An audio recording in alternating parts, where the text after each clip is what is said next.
Hey guys, today we're stepping back in time.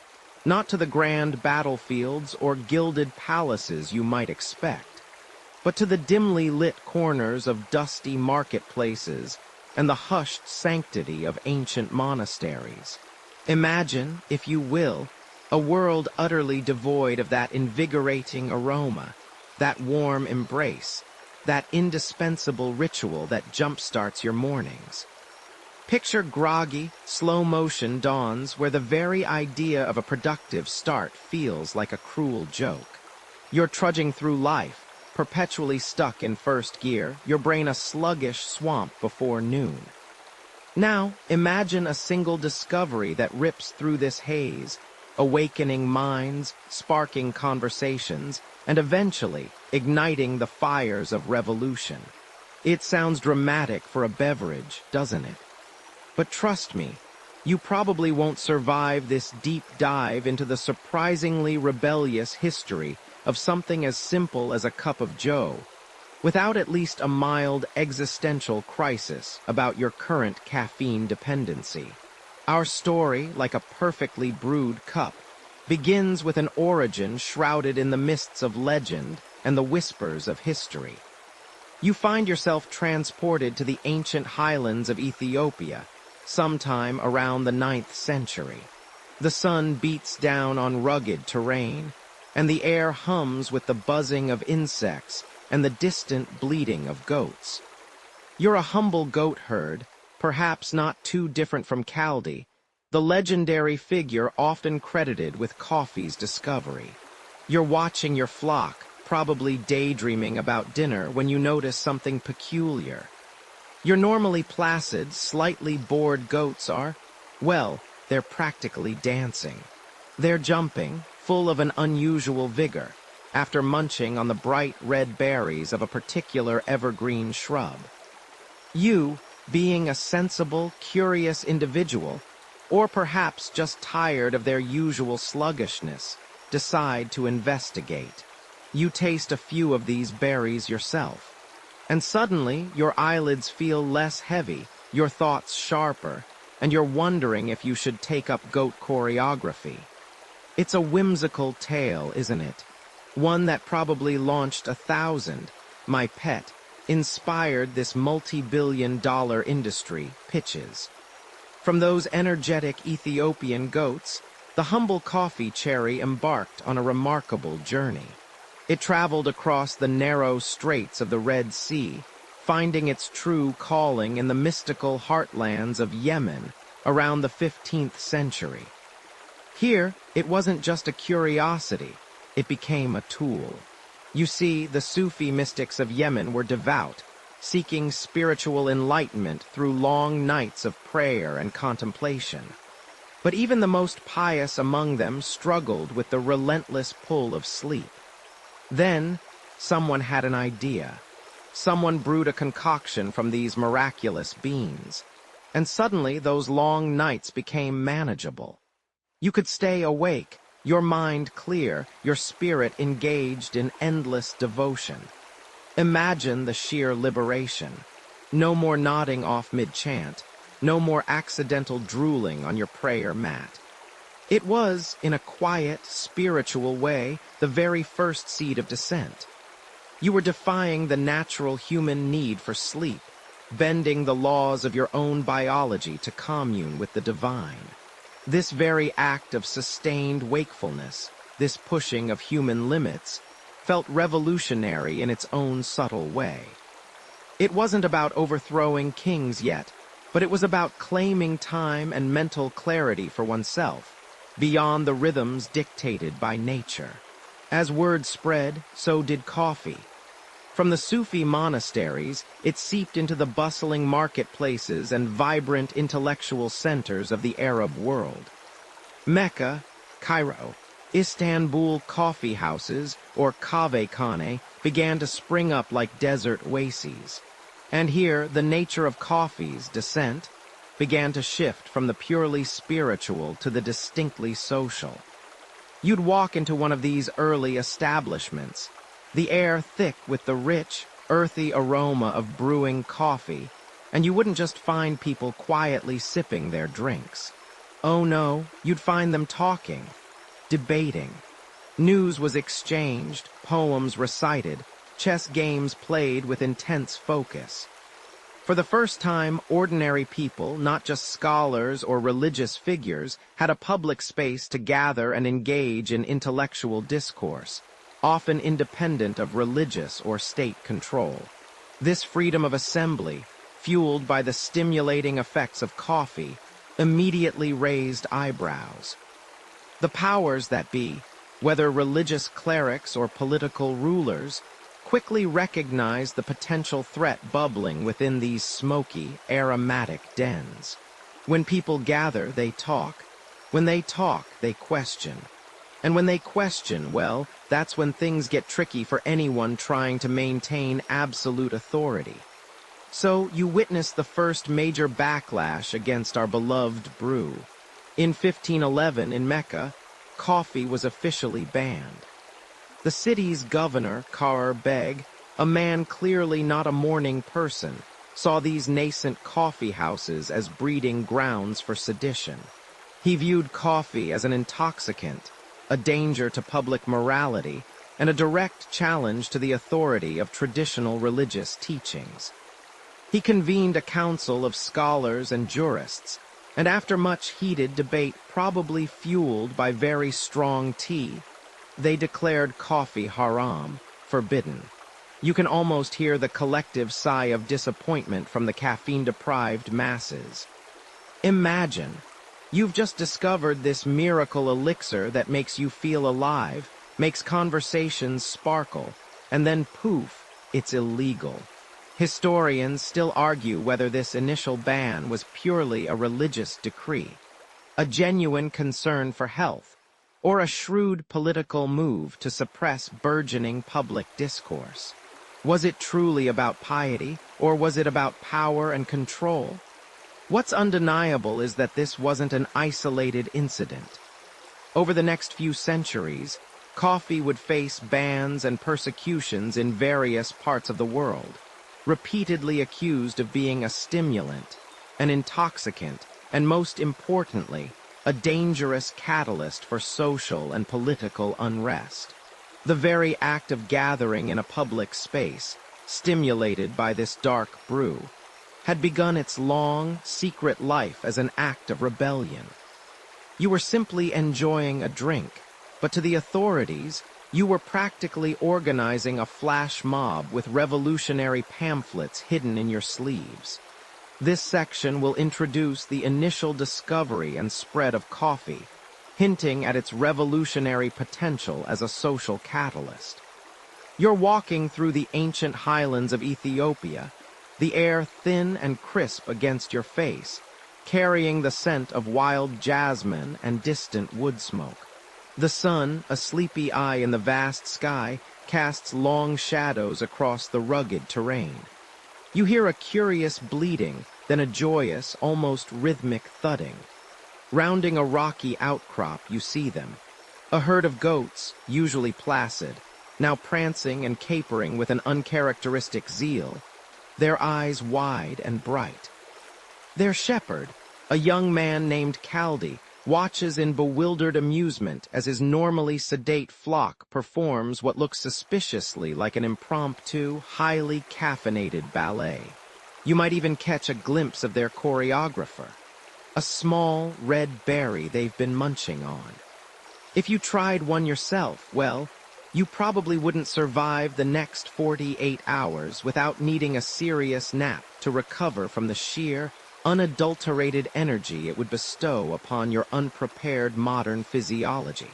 This, my friend, is where our story truly begins, in the fuzzy, bleeding chaos of an Ethiopian hillside, long, long ago. Caldi, being a curious sort, decided to investigate the source of his goats' unexpected vitality. He observed them nibbling on the bright red berries of a particular bush. Naturally, he tried a few himself. The effect was immediate and exhilarating, a sudden surge of alertness that banished the weariness of his long days. He shared his discovery with the abbot of a local monastery, who initially dismissed the berries as the devil's work and tossed them into a fire. But from the embers rose an enticing aroma, a rich, roasted scent that permeated the air. Intrigued, the abbot raked the glowing beans from the ashes, ground them, and dissolved them in hot water. The resulting dark, aromatic beverage kept him awake through long hours of prayer and meditation, transforming spiritual practice. This mainstream historical fact, though perhaps embellished by centuries of retelling, marks coffee's transition from a wild, stimulant berry to a brewed drink. It wasn't long before other monks adopted the practice, finding that the wine of Araby, or kawa, as it would come to be known, helped them resist sleep during nocturnal vigils. From these humble monastic beginnings, coffee began its slow, deliberate march across the globe. Its first major migration wasn't a hop, skip, and a jump, but rather a meandering journey east across the Red Sea, eventually landing in Yemen. Here, in the harsh deserts of Arabia, it found a new home and a devout following, particularly among Sufi mystics. They, much like the Ethiopian monks, valued coffee for its ability to enhance spiritual concentration and endurance during their long devotional rituals. Imagine a group of mystics, eyes wide with devotion, fueled by the very drink we now use to kickstart our Monday mornings. It's almost too perfect, isn't it? They weren't just drinking it. They were integrating it into their spiritual fabric, transforming it from a simple beverage into a sacrament of wakefulness. The city of Mocha, on Yemen's coast, became a legendary hub for coffee cultivation and trade, its name becoming synonymous with the rich, chocolatey flavor some coffee strains possess. The quirky tidbit here is that for a long time, the Yemenis held a near monopoly on coffee cultivation. They zealously guarded the fertile beans, ensuring that only roasted or boiled beans left their ports, preventing anyone from planting them elsewhere. It was a kind of ancient intellectual property protection, only instead of lawyers, they had watchful port authorities and the unforgiving desert. You can almost hear them whispering, "Loose lips sink ships, and unroasted beans sprout competitors." As coffee's fame grew, its influence began to extend beyond the monastery and the mystic's tent. By the 15th century, it had reached Mecca, the heart of the Islamic world, where pilgrims carried the habit of coffee drinking back to their homelands. This rapid dissemination through pilgrimage routes was pivotal. It wasn't just a drink anymore. It was a cultural exchange, a shared experience among travelers from diverse backgrounds. From Mecca, it spread north through the Arabian Peninsula, eventually reaching the great cities of the Ottoman Empire, Cairo, Damascus, and ultimately Constantinople, the magnificent capital. Historians still argue whether the initial spread of coffee was primarily driven by its spiritual utility or its social novelty. But what's undeniable is that once it hit the bustling marketplaces and thoroughfares of the Ottoman Empire, its social potential truly began to blossom. People didn't just drink coffee for wakefulness, they drank it for connection. Private homes began to hold coffee gatherings, then small, dedicated establishments started to appear, the very first coffeehouses. These weren't just places to grab a quick brew. They were vibrant social crucibles. Imagine the buzz. Poets reciting verses, scholars debating philosophy, merchants discussing trade, and ordinary folks simply catching up on the day's gossip. It was like the original social media, but with infinitely better aroma and no annoying pop-up ads. These nascent coffee houses, with their intoxicating scent of roasted beans and the murmur of conversation, were revolutionary in a subtle, yet profound way. Unlike the existing taverns, which often served alcohol and attracted a rougher crowd, coffee houses offered a sober environment for intellectual exchange and civil discourse. They were democratic spaces, open to men of all social strata. Women, sadly, would have to wait a little longer for their coffeehouse revolution. A merchant could sit beside a scholar, a soldier next to a poet, all united by their shared love for this stimulating dark brew. This hint of revolutionary potential was clear.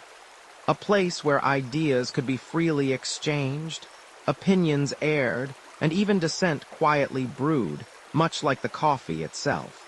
It was a new kind of public sphere, bubbling with unfermented ideas, a stark contrast to the rigid hierarchies that often dominated daily life. The spread of coffee was, therefore, more than just the proliferation of a new beverage. It was the quiet, almost imperceptible sowing of seeds for a new kind of society. A society where conversation was king, where the exchange of information was as vital as the exchange of goods, and where the collective mind could be stimulated and awakened, one cup at a time. The world, quite literally, was beginning to wake up, and it was doing so with a delightful, bitter aftertaste. Section 2, Ottoman Brew, Whispers of Revolt. You're walking through the bustling bazaars of 16th century Constantinople, the scent of exotic spices and roasting meats thick in the air. Sunlight filters through canvas awnings, painting shifting patterns on the cobblestones. The chatter of merchants hawking their wares, the distant bleating of a goat, the rhythmic clang of a blacksmith's hammer, it all washes over you, a symphony of ancient life. You nudge past a spice merchant, his face a map of sun-wrinkled wisdom, and narrowly avoid a donkey laden with clay pots. This city, this heart of the Ottoman Empire, feels alive, vibrant, almost overwhelmingly so.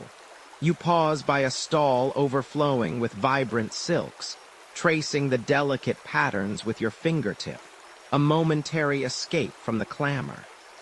If you were truly here, truly breathing this air, experiencing this raw, unfiltered history, you probably wouldn't survive the dysentery, let alone the political intrigues. Just a friendly reality check from your humble guide. But amidst this glorious chaos, something new is brewing, something far more subversive than a simple fermented beverage.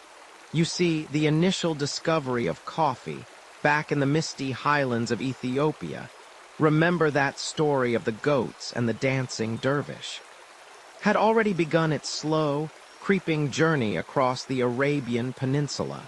It wasn't long before the dark, aromatic brew made its grand entrance into the Ottoman Empire, and specifically into the grand, sprawling metropolis you're currently imagining yourself within.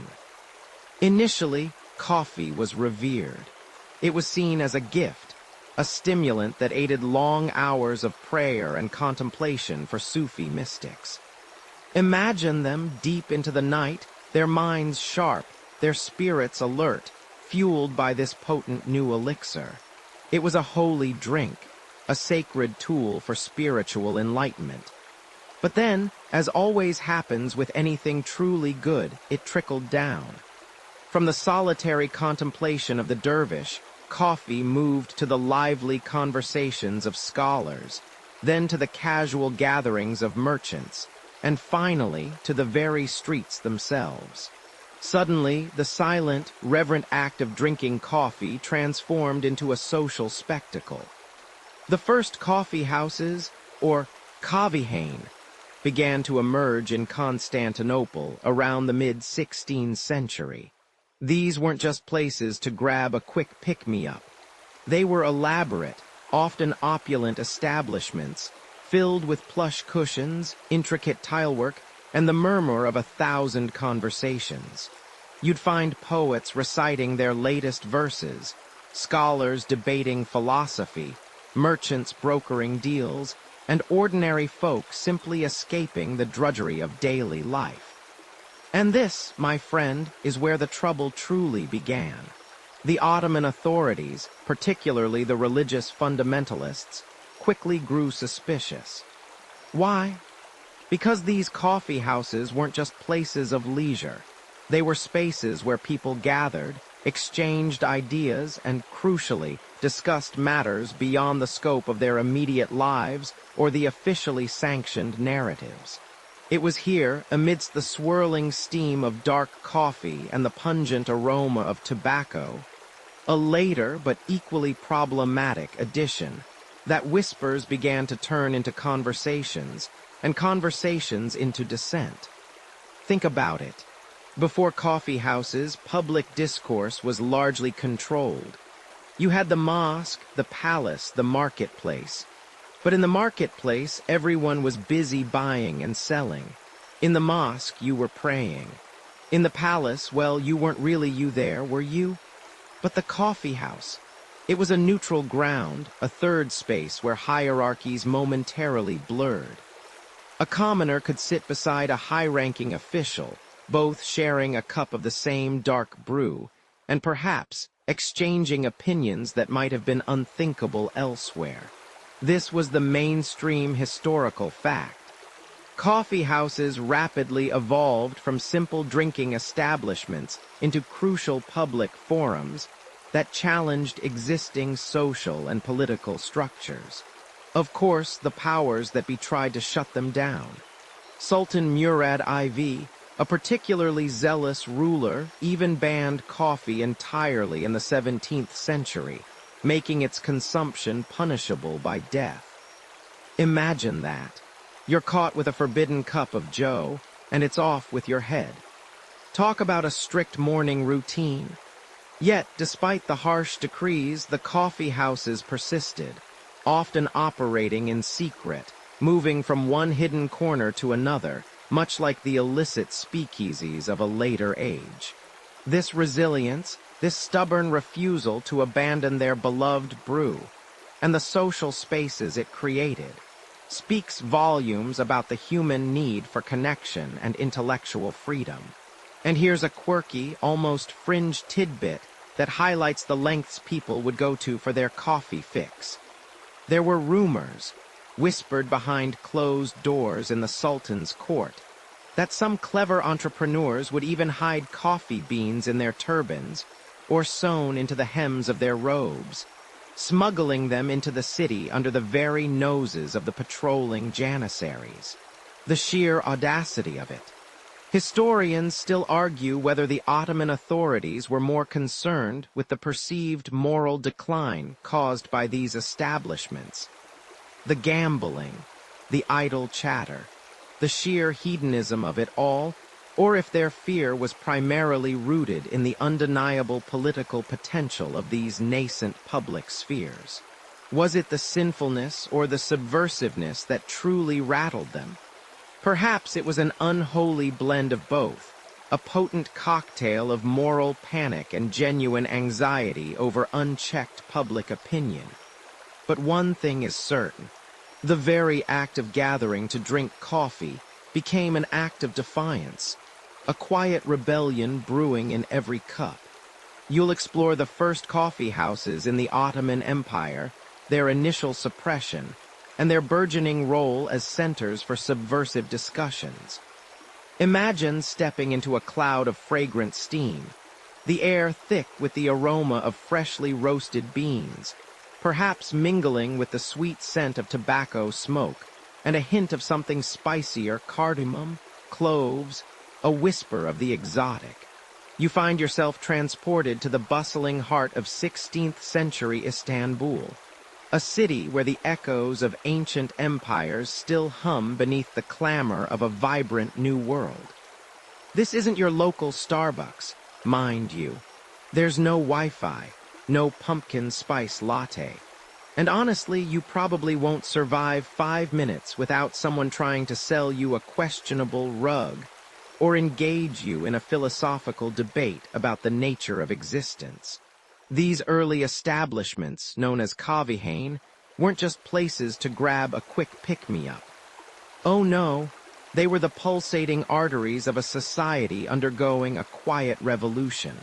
Picture low wooden benches adorned with plush cushions, lanterns casting a warm, flickering glow, and the rhythmic gurgle of water pipes. The walls, perhaps, were adorned with intricate calligraphic designs or simple, unpretentious hangings, allowing the focus to remain on the human interactions. Here, the hum of conversation was the true music, a symphony of voices ranging from grizzled janissaries exchanging war stories to poets reciting verses, from merchants haggling over prices to scholars dissecting ancient texts. The first recorded coffeehouses, like the Kiva Han and the Tattakale, sprang up around 1554 to 1555, quickly becoming indispensable social hubs.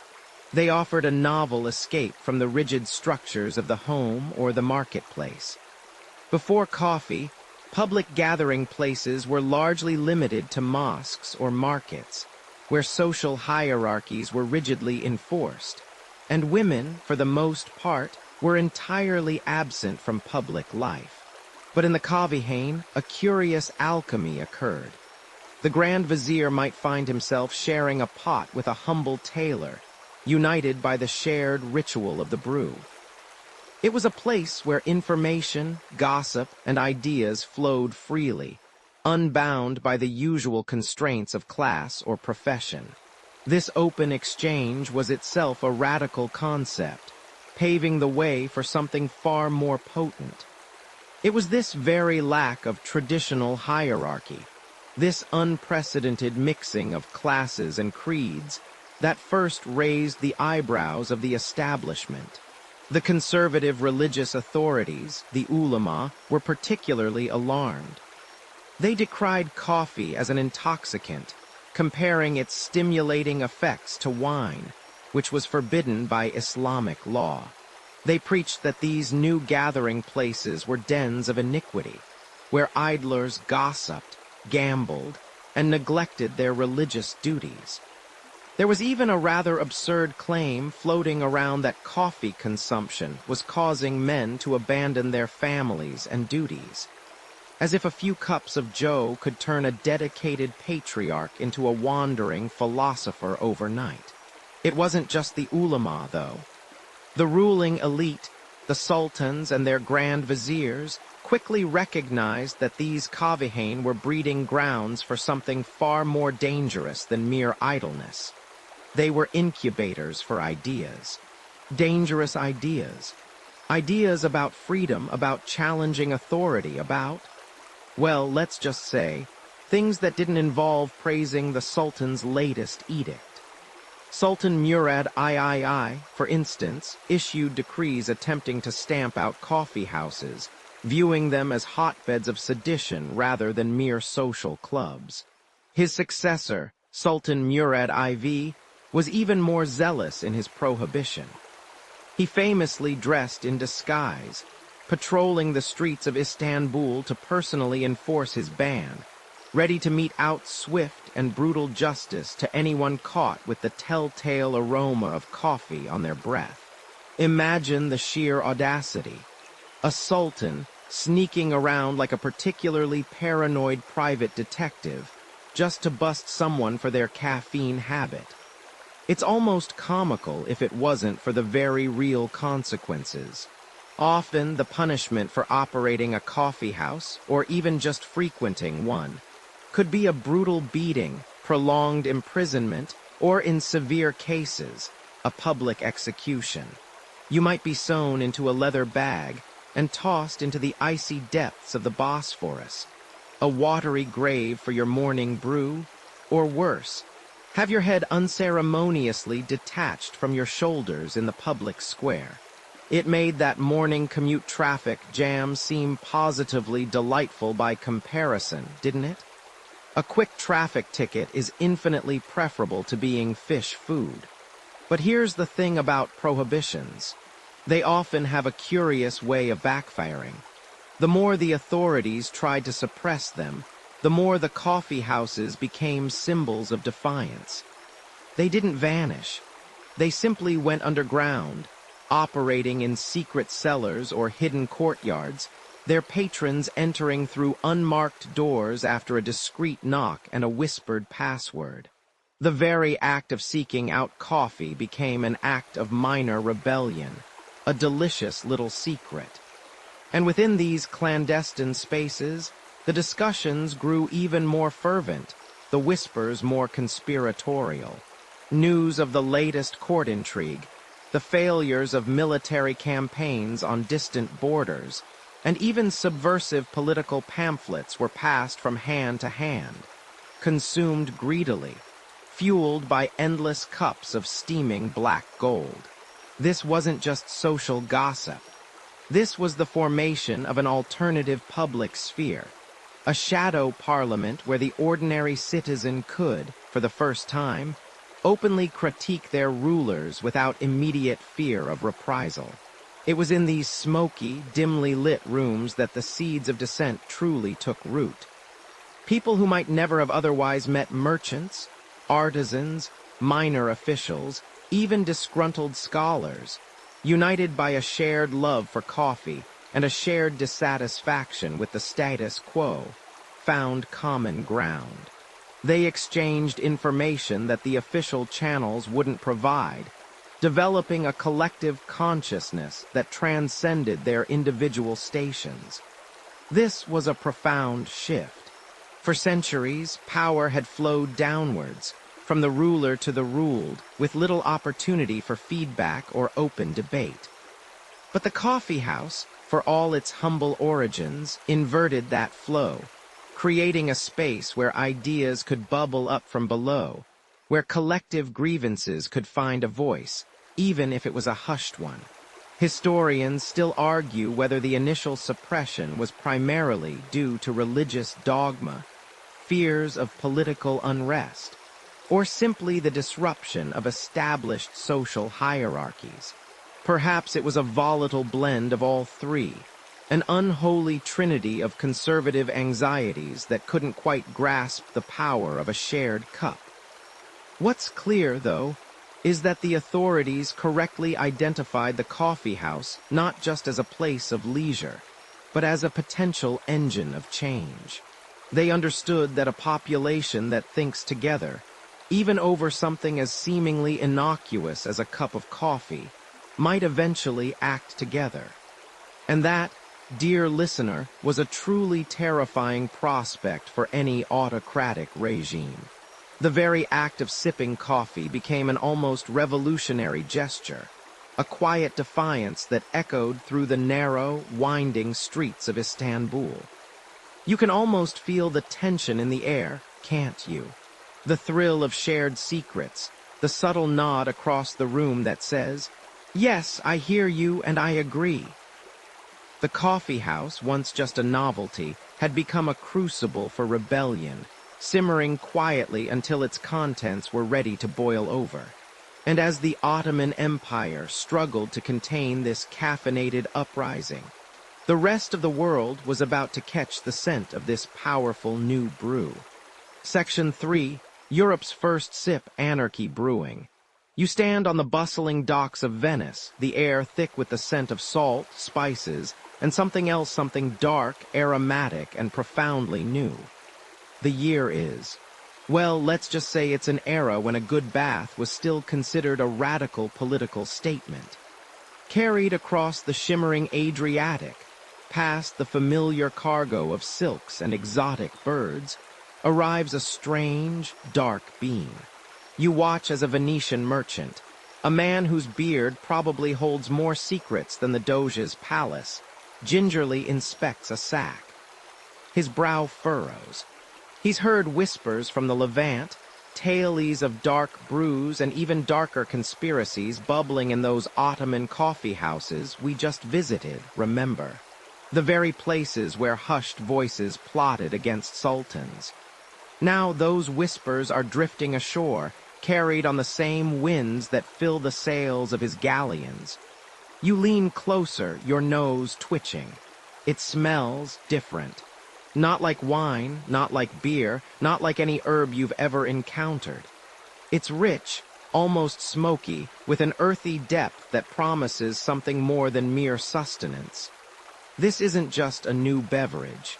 It's a new way of being, a liquid revolution stirring in the hold of a ship. And honestly, given the sanitary conditions of the time, you probably won't survive this introduction to European culinary delights anyway, so might as well embrace the new. The first sips are tentative, suspicious. The powerful Catholic Church, ever vigilant against anything that smacked of infidel influence, which, let's be honest, was pretty much everything that didn't involve a crucifix, and a Latin chant labels it Satan's bitter invention. Imagine trying to convince your local priest that this dark, stimulating drink isn't conjured by demons, but merely the roasted fruit of a plant. Good luck with that. You can almost hear the whispered confessions. "Bless me, Father, for I have coffeed." But even Pope Clement VIII, a man not known for his avant-garde palate, reportedly tasted it, and to everyone's utter shock, declared it so delicious that it would be a sin to let the infidels have exclusive use of it. He then, presumably, blessed it, baptizing coffee into Christian acceptability. A close call for your morning routine, wouldn't you say? And just like that, the floodgates creak open. From the narrow alleyways of Venice, where gondolas glide silently past opulent palaces, coffee slowly, inexorably, begins its march across the European continent. It's not a stampede, mind you, more like a leisurely, caffeine-fueled stroll. But its impact is anything but leisurely. These new establishments, the Bottega del Caf as they're first known, are far more than just places to grab a quick pick-me-up. They are portals to a new social universe. You walk into one, the clatter of ceramic cups echoing in the smoky air. The tables are packed, not with the usual boisterous drinkers of taverns, but with men and, yes, almost exclusively men at first, because progress is slow and often smells faintly of stale pipe smoke, engaged in intense, animated conversation. They're not just discussing the weather or the price of herring. Oh no. They're debating philosophy, dissecting political pamphlets, arguing about scientific discoveries that would make your head spin faster than a waltz at a masquerade ball. This is where ideas, previously confined to dusty libraries or hushed academic circles, escape and mingle freely. The mainstream historical fact here is undeniable. Coffee truly began its widespread European journey through Venice in the early 17th century, brought by merchants from the Ottoman Empire. But the quirky, fringe tidbit, early European attempts to prepare coffee were, shall we say, experimental. Before they figured out roasting and grinding, some people would just boil the raw green beans, resulting in a brew that tasted something akin to muddy dishwater.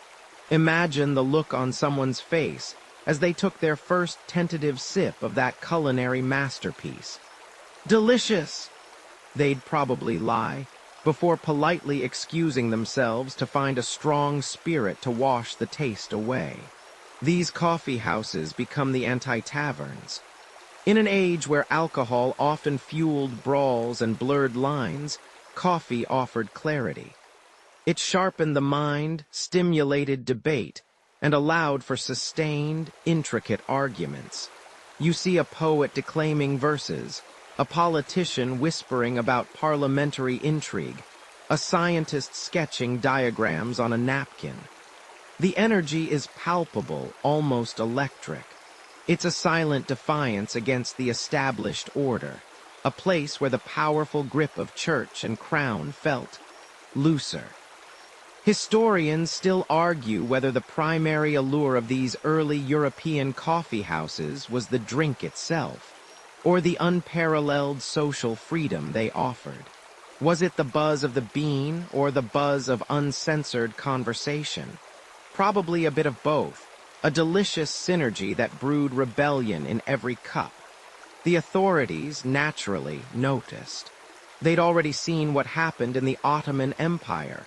Remember those short-lived bans on coffeehouses, branded as dens of sedition? They watched with growing unease as these new European establishments flourished. Here, in the heart of their cities, ideas were brewing faster than the coffee itself. Ideas about liberty, about reason, about the rights of man. Ideas that, in a few short decades, would explode into full-blown revolutions across the continent. You can almost hear the distant rumbling of tumbrils, a sound far less comforting than the gentle hiss of a coffee pot. The transition from a novelty to a necessity was swift. Soon, every major European city would boast its own burgeoning coffee scene. London, Paris, Amsterdam, each would develop its unique coffeehouse culture, but all shared that fundamental characteristic. They were incubators of thought, melting pots of dissent, and quite frankly, places where you could get a decent pick-me-up without risking a hangover. They were the original social media platforms, but with better hats and a distinct lack of cat videos. Though knowing human nature, someone probably tried to bring a cat in.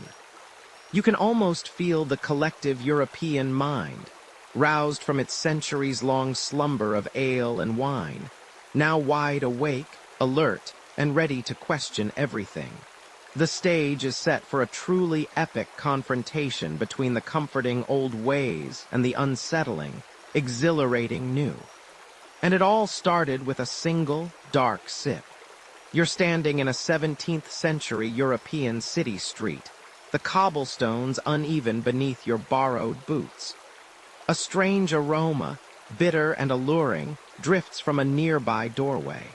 You push open the heavy oak door, stepping into a haze of smoke and whispered conversations.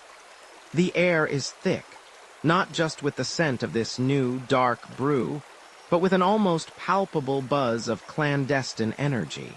A shiver runs down your spine, and frankly, given the sanitary conditions of the era and the general lack of fresh air, you probably wouldn't survive this particular immersive historical experience without at least a good bout of consumption.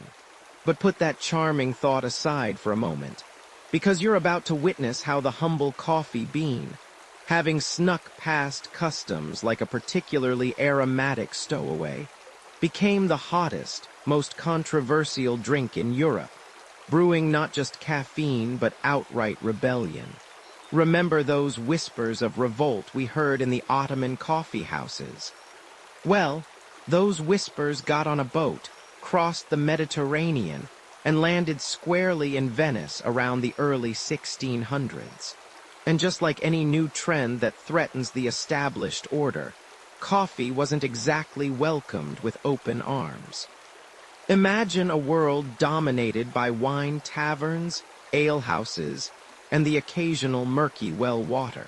Suddenly, this dark, stimulating liquid appears, promising sobriety and clarity of thought, which, let's be honest, sounds utterly terrifying to anyone in the business of selling fermented grape juice. Wine merchants, ever the astute capitalists, were quick to condemn it as a bitter invention of Satan, a diabolical concoction designed to corrupt the Christian soul.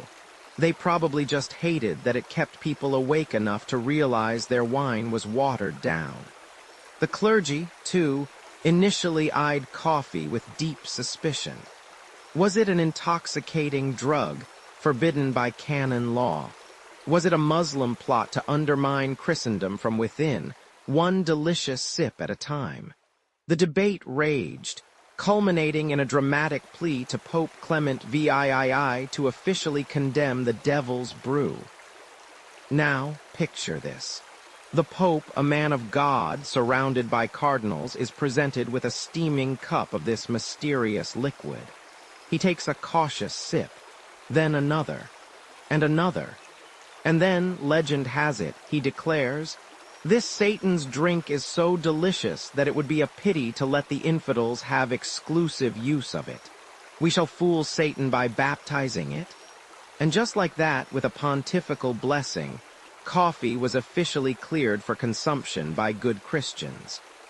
This mainstream historical fact, often recounted with a chuckle, was a pivotal moment, transforming coffee from a dubious, exotic import into a permissible, even desirable beverage.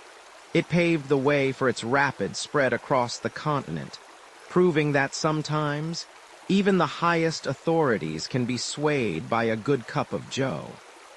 But even with the Pope's blessing, coffee remained a deeply unsettling presence for many. It was different. It didn't dull the senses, it sharpened them. It didn't encourage drunken revelry, it fostered lively, articulate discussion. This very quality made it a magnet for those seeking to challenge the status quo. In London, the first coffee house, Pasqua Rosie's, opened its doors in 1652. Soon, these penny universities, so called because a penny bought you entry and a cup of coffee, and you could listen to or participate in the debates, began to proliferate. Imagine stepping into one of these bustling establishments. It's loud, smoky, and absolutely buzzing with intellectual energy. You might overhear a philosopher debating Locke, a merchant discussing trade routes, or a pamphleteer railing against the latest government decree. This was a place where anyone with a penny could enter, sit alongside nobles and commoners, and voice their opinion. It was, in essence, an early form of democratic forum, a stark contrast to the rigid class structures outside its doors. One particularly quirky or fringe tidbit from this era is the sheer variety of often bizarre medical claims attributed to coffee. Beyond just waking you up, it was heralded as a cure for everything from scurvy and gout to dropsy and even depression. Some physicians prescribed it for headaches, while others warned it caused them. It was a panacea one day, a poison the next, a testament to the era's nascent understanding of pharmacology and the eagerness to attribute miraculous properties to anything new and exciting. It makes you wonder if they just enjoyed the taste and needed an excuse to drink it. The unique social alchemy of the coffee house became its greatest threat to power. Unlike taverns, which often segregated patrons by social class, coffee houses were surprisingly egalitarian. Here a poet might rub shoulders with a politician, a tradesman might argue with a lord. Information, ideas, and grievances flowed freely, unencumbered by the usual hierarchies. Newspapers, pamphlets, and broadsides were passed around and discussed, often in hushed, conspiratorial tones. The very architecture of these spaces, with their communal tables and open discussions, facilitated a new kind of public sphere, independent of the church or state. This transformation was not lost on the ruling classes. Charles II of England, for instance, saw the writing on the wall, or rather, the sedition brewing in the cups. In 1675, he issued a proclamation to suppress coffee houses, calling them places where divers false, malicious, and scandalous reports are devised and spread abroad, to the defamation of His Majesty's government, and to the disturbance of the peace and quiet of the realm. Imagine the outrage. People were absolutely livid. The backlash was so fierce, fueled by public outcry and legal challenges, that Charles was forced to retract the proclamation within days. It was a rare victory for public opinion, a clear sign that these humble establishments had already become deeply embedded in the social and political fabric of the nation. Historians still argue whether this swift reversal was purely a result of public pressure, or if economic interests, seeing the value in coffee trade, also played a significant role in saving the coffee houses. It's a classic chicken or egg scenario, only with more caffeine. The coffee house, then, wasn't just a place to get a pick-me-up. It was a crucible for new ideas, a nursery for dissent, and an incubator for revolution. It offered a neutral ground where people could gather, discuss, and critique the world around them, away from the watchful eyes of officialdom. It was here that Enlightenment ideas flourished, revolutionary plots were hatched, and the seeds of modern political discourse were sown, all over a steaming cup of what was once considered the devil's own brew. Section 4. London's Penny U, Revolutionary Ideas. The aroma wraps around you first, thick and dark, a scent that promises both warmth and stimulation. You push through a heavy oak door, the clang of a bell above your head announcing your arrival into the boisterous heart of 17th century London. The air inside is a swirling miasma of tobacco smoke, human exhalation, and that persistent, intoxicating perfume of roasted beans. Imagine stepping out of the murky, muddy streets, past the hawkers, and into this vibrant, chaotic sanctuary. You're in a London coffee house, circa 1670, and for a mere penny, you're about to purchase more than just a cup of hot, invigorating brew. You're buying a seat at what history would lovingly dub the Penny University. Look around you. Every wooden table is crammed, every bench overflowing. Men, mostly, though whispers suggest a few daring women occasionally brave these intellectual battlegrounds, gesticulate wildly, their voices rising and falling in waves of impassioned debate. Here, a merchant with flour dust argues trade with a bewigged barrister. Over there, a poet, ink stains on his fingers, listens intently as a physician describes the latest surgical innovation. Or perhaps, just as likely, the latest bizarre cure, like an ointment made from boiled frogs' legs. Honestly, you probably wouldn't survive a single week in this era without contracting something unpleasant, let alone enduring its medical treatments. Consider yourself lucky for modern antibiotics. This isn't just a place to warm your hands and fill your belly. Oh no, this is where ideas, fresh and dangerous, simmer and bubble. Think of it as the original, hyper-local internet cafe. Instead of glowing screens, you have flickering candlelight and the raw, unfiltered energy of human connection. For that single penny, you not only received your coffee, often served in small, ceramic cups, but also gained access to the day's newspapers, the latest pamphlets, and most crucially, a community of minds. London, in the mid to late 17th century, exploded with these establishments. From a mere handful in the 1650s, their numbers swelled to an estimated 3,000 by the early 18th century, transforming the city's social landscape. This rapid proliferation was driven by a hunger for information and interaction that traditional taverns and alehouses, steeped in drunken revelry, simply couldn't satisfy. Here, sobriety was the norm, or at least the aspiration. Coffee encouraged sharp minds and lively conversation, not slurred speech and fisticuffs. Well, usually. Sometimes arguments still escalated, especially when politics or religion entered the fray.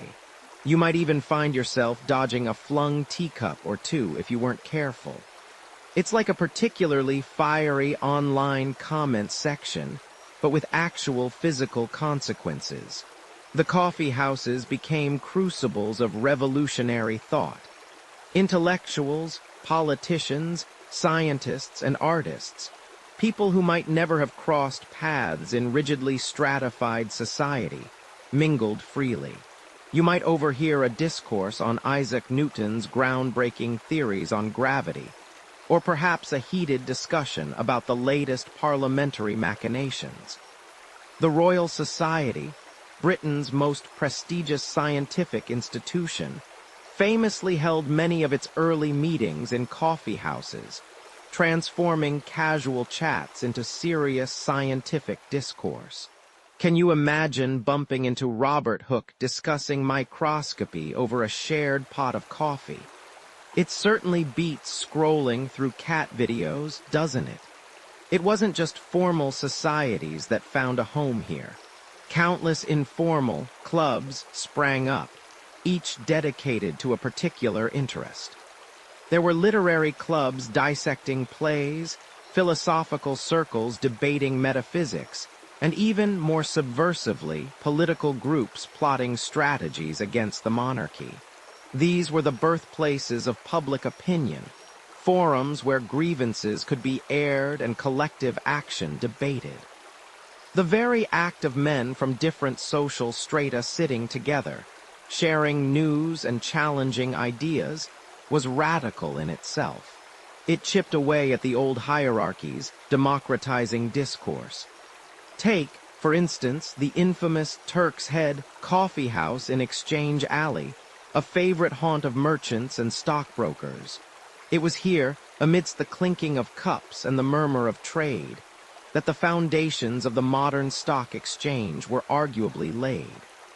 Or consider Button's Coffee House, a literary hub patronized by the likes of Joseph Addison and Richard Steele, who used its vibrant atmosphere to gather material and inspiration for their influential essays in The Spectator and The Tatler. There's a quirky tidbit about the famous rules of the coffee house, often posted near the entrance, a kind of social contract for caffeine-fueled discourse. One such rule often read, "No swearing, backbiting, or scoffing." Imagine trying to enforce that in today's social media landscape. It's almost quaint, isn't it? Another common rule was that any argument should be settled by a vote among those present, with the loser paying for the round of coffee. A very British way to resolve a dispute, you might agree far more civilized than a duel.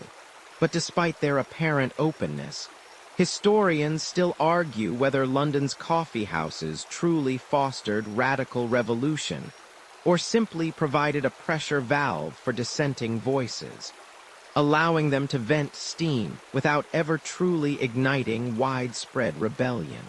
Were they genuinely hotbeds of sedition, or were they more akin to a sophisticated form of social networking, enabling the exchange of ideas without necessarily pushing for direct, violent upheaval?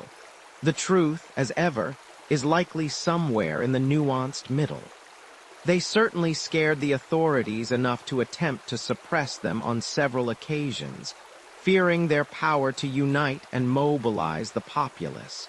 King Charles II, in particular, viewed them as nests of sedition and tried to close them down in 1675, a move so unpopular it had to be swiftly reversed. The outcry was immense. Londoners, it seemed, valued their coffee and their right to grumble. So as you take another sip of your dark, invigorating brew, you can feel the energy pulsating through the room. This isn't just a drink, it's a key to information, to debate, to connection, and ultimately to the slow, simmering transformation of society. The seeds of revolution, first sown in distant lands, are now taking firm root here, in the smoky, vibrant heart of London. And you, dear listener, are right there in the thick of it, witnessing the birth of a new kind of public sphere, one penny at a time. The quiet hum of conversation, the rustle of newspapers, the clatter of cups, each sound a testament to the power of a simple beverage to reshape the world. You'll journey through London's vibrant coffeehouse scene, where radical thought was brewed and shared among common folk. You step through the creaking door, the air thick with pipe smoke, a cacophony of voices, and the intoxicating scent of freshly brewed coffee. This isn't just a place for a morning pick-me-up. It's a living, breathing organism of ideas, a pulsating heart of dissent in an era yearning for change. Take a deep breath if you dare, but honestly, your modern lungs probably won't survive this much unfiltered discourse and general 17th century atmosphere. Think of it as social media, but with more syphilis and less cat videos. The year is, let's say, 1680. The Restoration era is in full swing, but beneath the veneer of royal pomp, the gears of a new age are grinding. You're not in a dusty university hall, nor a hushed, exclusive salon. You're elbow to elbow with merchants, poets, politicians, and pamphleteers, all fueled by the dark, stimulating brew that's become London's liquid gold. Remember the Ottoman whispers of revolt we touched upon? Well, those whispers have become shouts here, reverberating off the low ceilings. London's coffee houses, the so-called penny universities we briefly mentioned, were truly revolutionary in their accessibility. For the price of a single penny, you could enter, purchase a cup of coffee, and gain access to a world of newspapers, pamphlets, and most importantly, conversation. This was a direct challenge to the established order. In alehouses, drunkenness often stifled thoughtful discussion, devolving into brawls or maudlin confessions. But coffee, oh sweet coffee, it sharpened the mind. It encouraged debate, logic, and the careful articulation of arguments, even if those arguments were, shall we say, robustly delivered. Imagine the scene. A stern-faced merchant, spectacles perched on his nose, declaiming from a freshly printed broadside about the latest acts of Parliament. Beside him, a young playwright, perpetually ink-stained, scribbles notes for his next biting satire. In a corner, barely audible above the general din, a group of scientists or natural philosophers, as they were then known, diagram a new astronomical theory on a tabletop with a piece of chalk. It's a melting pot of intellect, ambition, and the occasionally questionable hygiene of pre-industrial London. And you thought your online forums were diverse. One mainstream historical fact that underscores their significance is how these establishments became the unofficial headquarters for England's burgeoning political parties. The Tories, largely loyal to the Crown and the Church of England, often frequented establishments like the Ozinda's Coffeehouse, a more genteel and exclusive venue where landowning gentry and clergy held court. Meanwhile, the Whigs, who advocated for parliamentary supremacy and religious toleration, flocked to places like the Grecian or Jonathan's, bustling hubs where merchants, financiers, and dissenting thinkers could strategize and rally support for their more progressive, and often anti-monarchical, ideals. This wasn't merely a preference. It was a deliberate choice of venue to cultivate specific networks and disseminate particular viewpoints.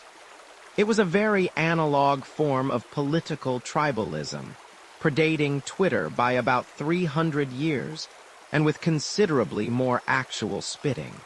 A quirky tidbit that illustrates the pervasive influence of coffeehouses is the rise of the newshawk or coffeehouse scout. These enterprising individuals would rush from one popular coffeehouse to another, gathering snippets of information, gossip, and breaking news. Everything from parliamentary votes to ship arrivals in the Thames. They'd then sell these tidbits to other patrons, or even publish them in crude, handwritten newsletters. It was the original information superhighway, just, slower and with more spilled coffee. It meant that even someone who couldn't read could still be informed, simply by listening. Though knowing human nature, half of it was probably just outrageous speculation and scandalous rumor, much like your Greytant's Facebook feed. This dynamic atmosphere, however, wasn't without its critics. Concerns arose that these public spaces fostered idleness, sedition, and even a general weakening of the British Constitution through excessive chatter. King Charles II himself, in 1675, issued a proclamation attempting to suppress coffeehouses, declaring them nurseries of idleness and petty treason. He argued they led to scandalous reports against the government and were filled with disaffected persons. The outcry was so immediate and fierce, imagine trying to ban your morning coffee today, that the proclamation was withdrawn after only 11 days. It was a clear demonstration of the social and political power these fragrant establishments had accumulated. You simply do not come between an Englishman and his brew, especially when that brew is helping him plot revolution. Historians still argue whether the coffee houses genuinely caused the Enlightenment's spread, or merely served as convenient amplifiers for ideas already taking root. Did the coffee houses create the intellectual ferment, or did they simply provide a conducive environment for an already burgeoning philosophical movement to blossom? It's a bit of a chicken and egg question, but one thing is undeniable. These spaces democratized knowledge in an unprecedented way. They broke down social barriers, allowing conversations to flow freely between different classes, something almost unheard of in the rigid social hierarchies of the time.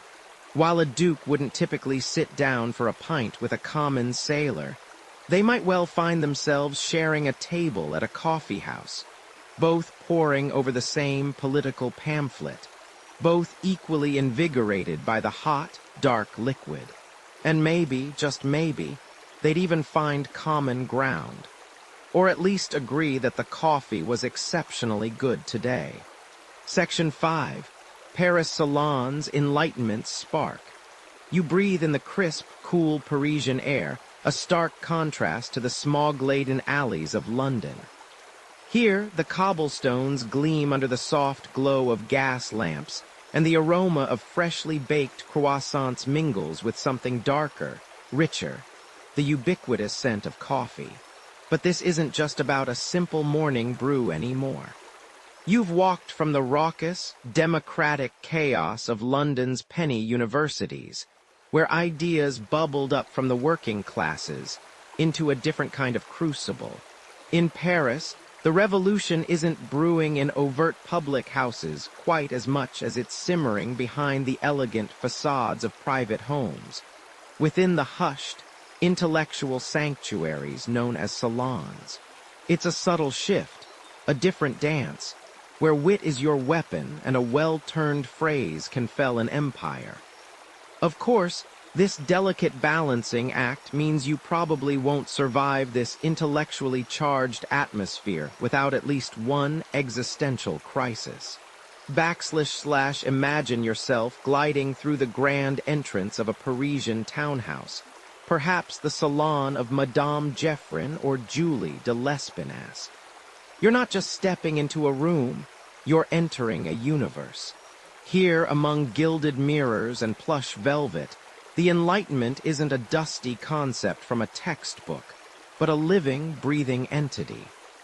The chatter isn't about the price of ale or the latest gossip from the docks, but about philosophy, science, art, and the very nature of human liberty. And what fuels these nocturnal intellectual marathons? Coffee, of course. While the term salon often evokes images of high society and aristocratic ladies, these gatherings were remarkably egalitarian in spirit, if not always in immediate social standing. Poets debated with scientists, philosophers with playwrights, and even a few radical thinkers, whose ideas, if spoken too loudly on the streets, might have landed them in the Bastille, found a relatively safe haven here. This isn't to say coffee houses vanished in Paris. Far from it.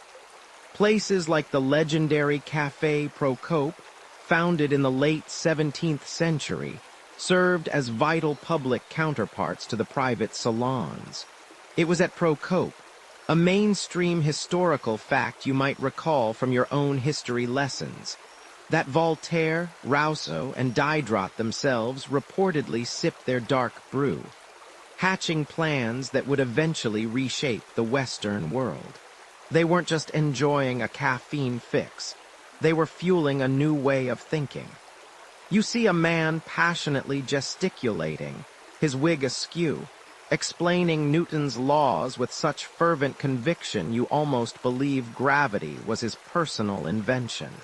It's like a really intense open mic night, but with more powdered wigs and significantly higher stakes.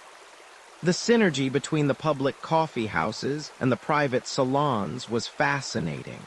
While the salons offered a degree of protection and curated intellectual exchange, the coffee houses provided accessibility, a vibrant, democratic hum where anyone with a few sous could buy a cup and a seat at the table of ideas. They were the unofficial university of the urban populace, extending the reach of Enlightenment thought far beyond the aristocratic drawing rooms. It's a bit like comparing an exclusive online forum to the wild, untamed expanse of social media.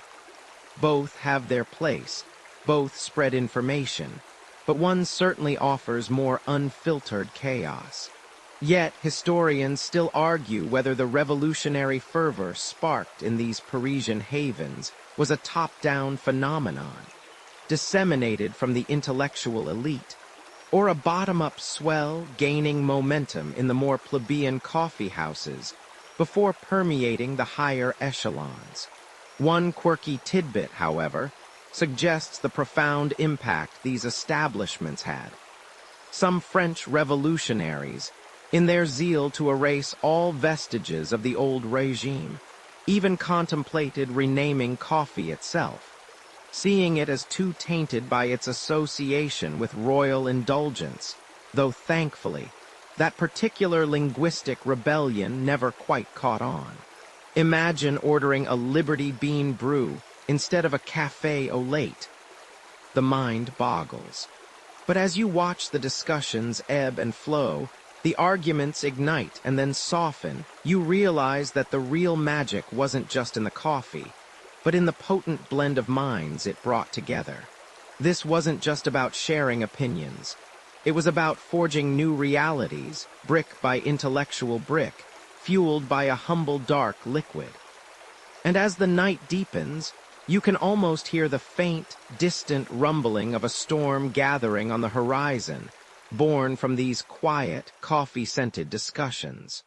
Discover how Parisian coffee houses served as vital hothouses for the Enlightenment's grand ideas, subtly undermining royal authority. You step through the ornate doorway, the chime of the bell a gentle announcement of your arrival. The air inside a Parisian coffee house of the mid-18th century wraps around you like a warm, intellectual blanket, thick with the aroma of roasted beans, the faint tang of pipe tobacco, and the heady perfume of ideas. This isn't just a place for a pick-me-up. It's a crucible, a vibrant, buzzing hive where the very foundations of society are being reshaped. One eloquent debate, one passionate pamphlet, one daring whisper at a time. The murmur of voices rises and falls, a symphony of reason and rebellion, each clink of porcelain a percussive beat in the evolving rhythm of a new age.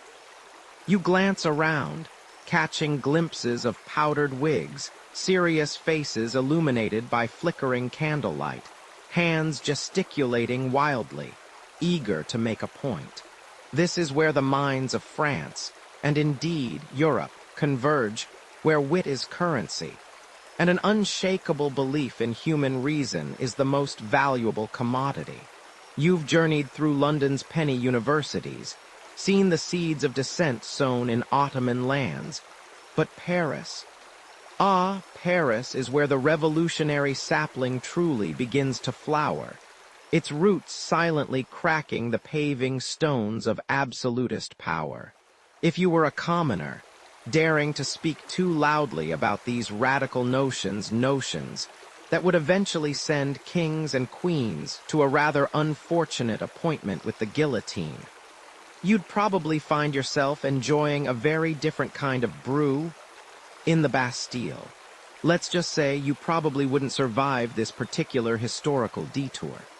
But for now, you are safe, an invisible observer in these hallowed halls of thought.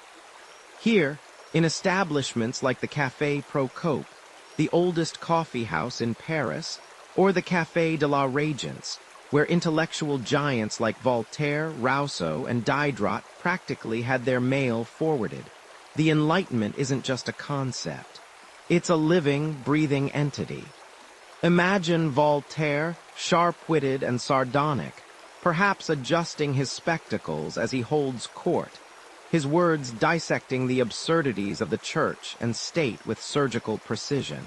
Or Diderot, his brow furrowed in concentration, discussing the latest entry for his colossal project. The encyclopedia, a tome so audacious in its aim to compile all human knowledge, to rationalize and categorize the world, that it was repeatedly banned by the very authorities it sought to enlighten. This wasn't light reading. These were multi-volume sets, heavy enough to double as a doorstop, or perhaps a rather inefficient workout dumbbell if you were feeling particularly ambitious. Its very existence, openly discussed and championed in these coffee houses, was a direct challenge to the church's monopoly on knowledge and the king's divine right. The genius of these coffee houses, you realize, lies in their subtle subversion. Unlike the formal salons, often exclusive to the aristocracy and tightly controlled, coffee houses were more democratic spaces. While not entirely open to everyone, you still needed a few sous for a cup. They welcomed a far broader cross-section of society. Writers, journalists, merchants, lawyers, even disgruntled nobles. Here, in the egalitarian steam of a well-brewed cup, social distinctions blurred. A journeyman could overhear a philosopher's discourse. A struggling playwright could rub shoulders with a renowned satirist. The flow of information was swift and relatively unfettered. News, pamphlets, and scandalous gossip about the court circulated freely, passed from hand to hand, whispered from table to table. It was a pre-internet, real-time social network, albeit one that smelled distinctly of coffee and revolution.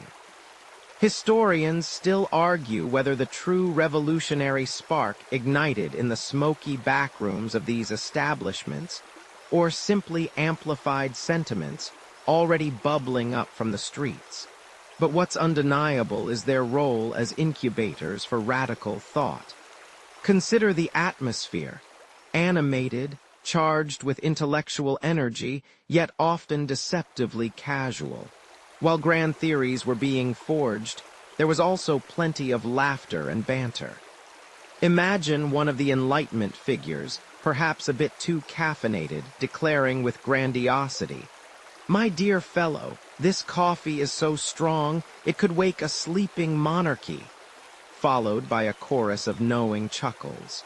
It was this blend of serious discourse and convivial camaraderie that made these places so potent. They weren't just places to drink. They were places to think aloud, to test ideas against the sharpest minds of the age, to build consensus around concepts that would eventually shatter the old order.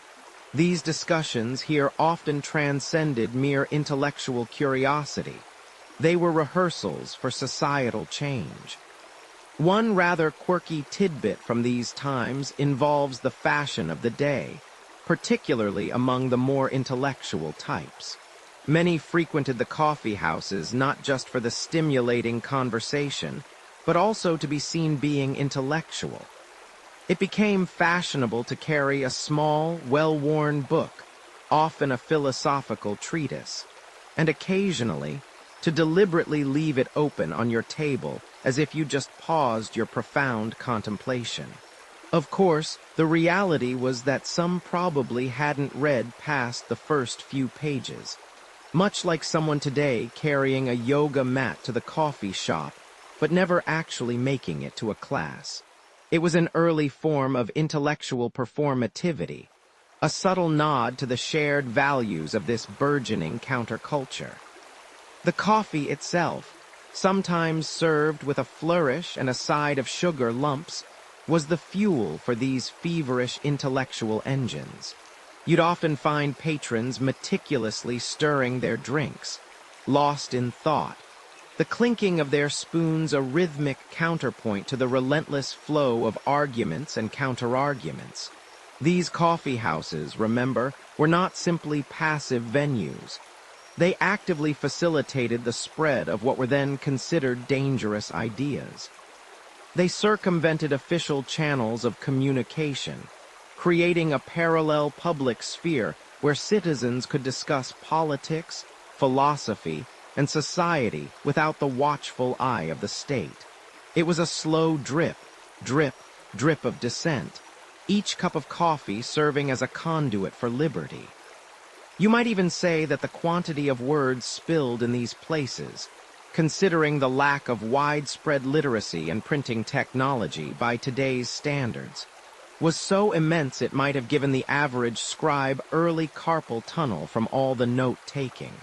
These discussions, though often veiled in academic language or satirical wit, were direct challenges to the absolute power of Louis XVI and later, Louis XVI.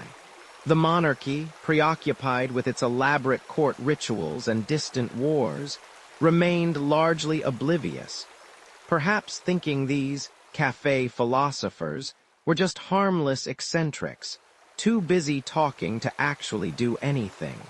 Oh, how wrong they would be. The aroma of revolution, it turns out, smells a lot like freshly brewed coffee. Section 6. Venice's calf smuggled secrets. You drift from the grand, revolutionary ideas of Parisian salons, the kind of intellectual fireworks that made you forget about the sticky floors and questionable hygiene, and find yourself now, almost imperceptibly, pulled eastward. You're no longer in the smoky, erudite cafes of Paris, but the air around you is thick with salt, the scent of 1,000 stories carried on the breeze, and the unmistakable, intoxicating aroma of roasting beans. You're in Venice, the city of canals, whispers, and secrets, a place where water-lapped stone embraces hidden courtyards, and every shadow seems to hold a hushed conspiracy. The very stones beneath your feet, slick with centuries of tide, seem to vibrate with untold histories. You navigate the impossibly narrow Cal, so tight you could almost reach out and touch the ancient, crumbling plaster on both sides, a sensation that would likely trigger claustrophobia in anyone but a seasoned urban explorer, or someone who's simply given up on personal space. The sun, when it finds you, gleams off the water, reflecting dizzying patterns on the underside of ancient bridges. And then, there it is. A doorway, often unassuming, spilling warmth and a rich, dark fragrance onto the damp cobblestones. This isn't just a place to drink coffee. This is where the city's heart truly beats, a clandestine rhythm heard only by those who know how to listen. Imagine, if you will, the sheer audacity of it. After coffee's journey through the Ottoman Empire, its controversial landing in Europe, and its embrace in London and Paris as a stimulant for thought and debate, it finds its true home in Venice, the maritime republic. It arrives not with a fanfare, but with the subtle slosh of goods unloaded from merchant ships returning from the east. These weren't just exotic spices or luxurious silks. They were burlap sacks filled with tiny, potent beans. Venice, a hub of international trade and a vital bridge between East and West, was among the very first European cities to truly embrace coffee, with its first public coffeehouse, Caf Florian, opening its doors in 1720, though earlier, less formal establishments certainly existed. Think of it as the original cosmopolitan hub, where languages mingled like spirits in a well-mixed cocktail. You push open the door, and the world outside, with its lapping water and distant gondolier songs, fades slightly. Inside, it's a symphony of hushed murmurs, the gentle clinking of porcelain, and the hiss of steam from ornate brass machines. The air is thick with the promise of revelation. Here you'll see merchants haggling over prices, spies exchanging coded messages, and lovers whispering forbidden vows. The low light, the plush velvet, the mirrored walls reflecting distorted glimpses of faces. It's all designed for discretion. It's the ultimate, what happens in Vegas stays in Vegas vibe, except it's Venice. And it definitely doesn't stay in Venice. It sails off on the next galleon. The magic of these Venetian cafes lies in their dual nature. On the surface, they are elegant establishments, places of refined leisure. But beneath that polished veneer, they hum with an undercurrent of illicit activity. You sip your espresso, strong and dark, and try to make sense of the snippets of conversation that float your way. Are they discussing the price of nutmeg, or the latest political maneuver in the Doge's palace? Is that man in the velvet cloak truly just admiring the ceiling frescoes, or is he subtly passing a rolled-up scroll to the woman across the room? It's here that the idea of coffee as a conduit for secrets truly crystallizes. Venice, with its intricate network of canals and hidden passages, was a smuggler's paradise. And what better place to conduct your covert dealings than a coffee house, where the constant flow of people provides perfect cover? It's rumored that some Venetian coffee houses even had secret backrooms or coded signals for patrons involved in particularly sensitive transactions. Imagine needing a specific hand gesture or a peculiar order.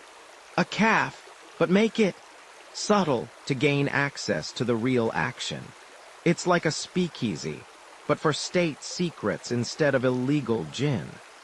Honestly, if you were living back then and decided to get involved in any serious espionage, you probably won't survive this. The mortality rate for secret agents before the invention of tiny cameras and exploding pens was, let's just say, less than ideal. This atmosphere of intrigue wasn't accidental. The Venetian Republic, while outwardly glorious, was a hotbed of political maneuvering and rivalries. The anonymity offered by a busy coffee house, the constant low hum of conversation, the transient nature of its clientele. All these elements made it the perfect stage for the exchange of intelligence, for the planning of daring escapades, or for simply passing on a crucial piece of gossip that could alter the fate of a trading empire. You could be a revolutionary, a spy, or just a very enthusiastic gossip, and no one would bat an eye as long as you bought a cup.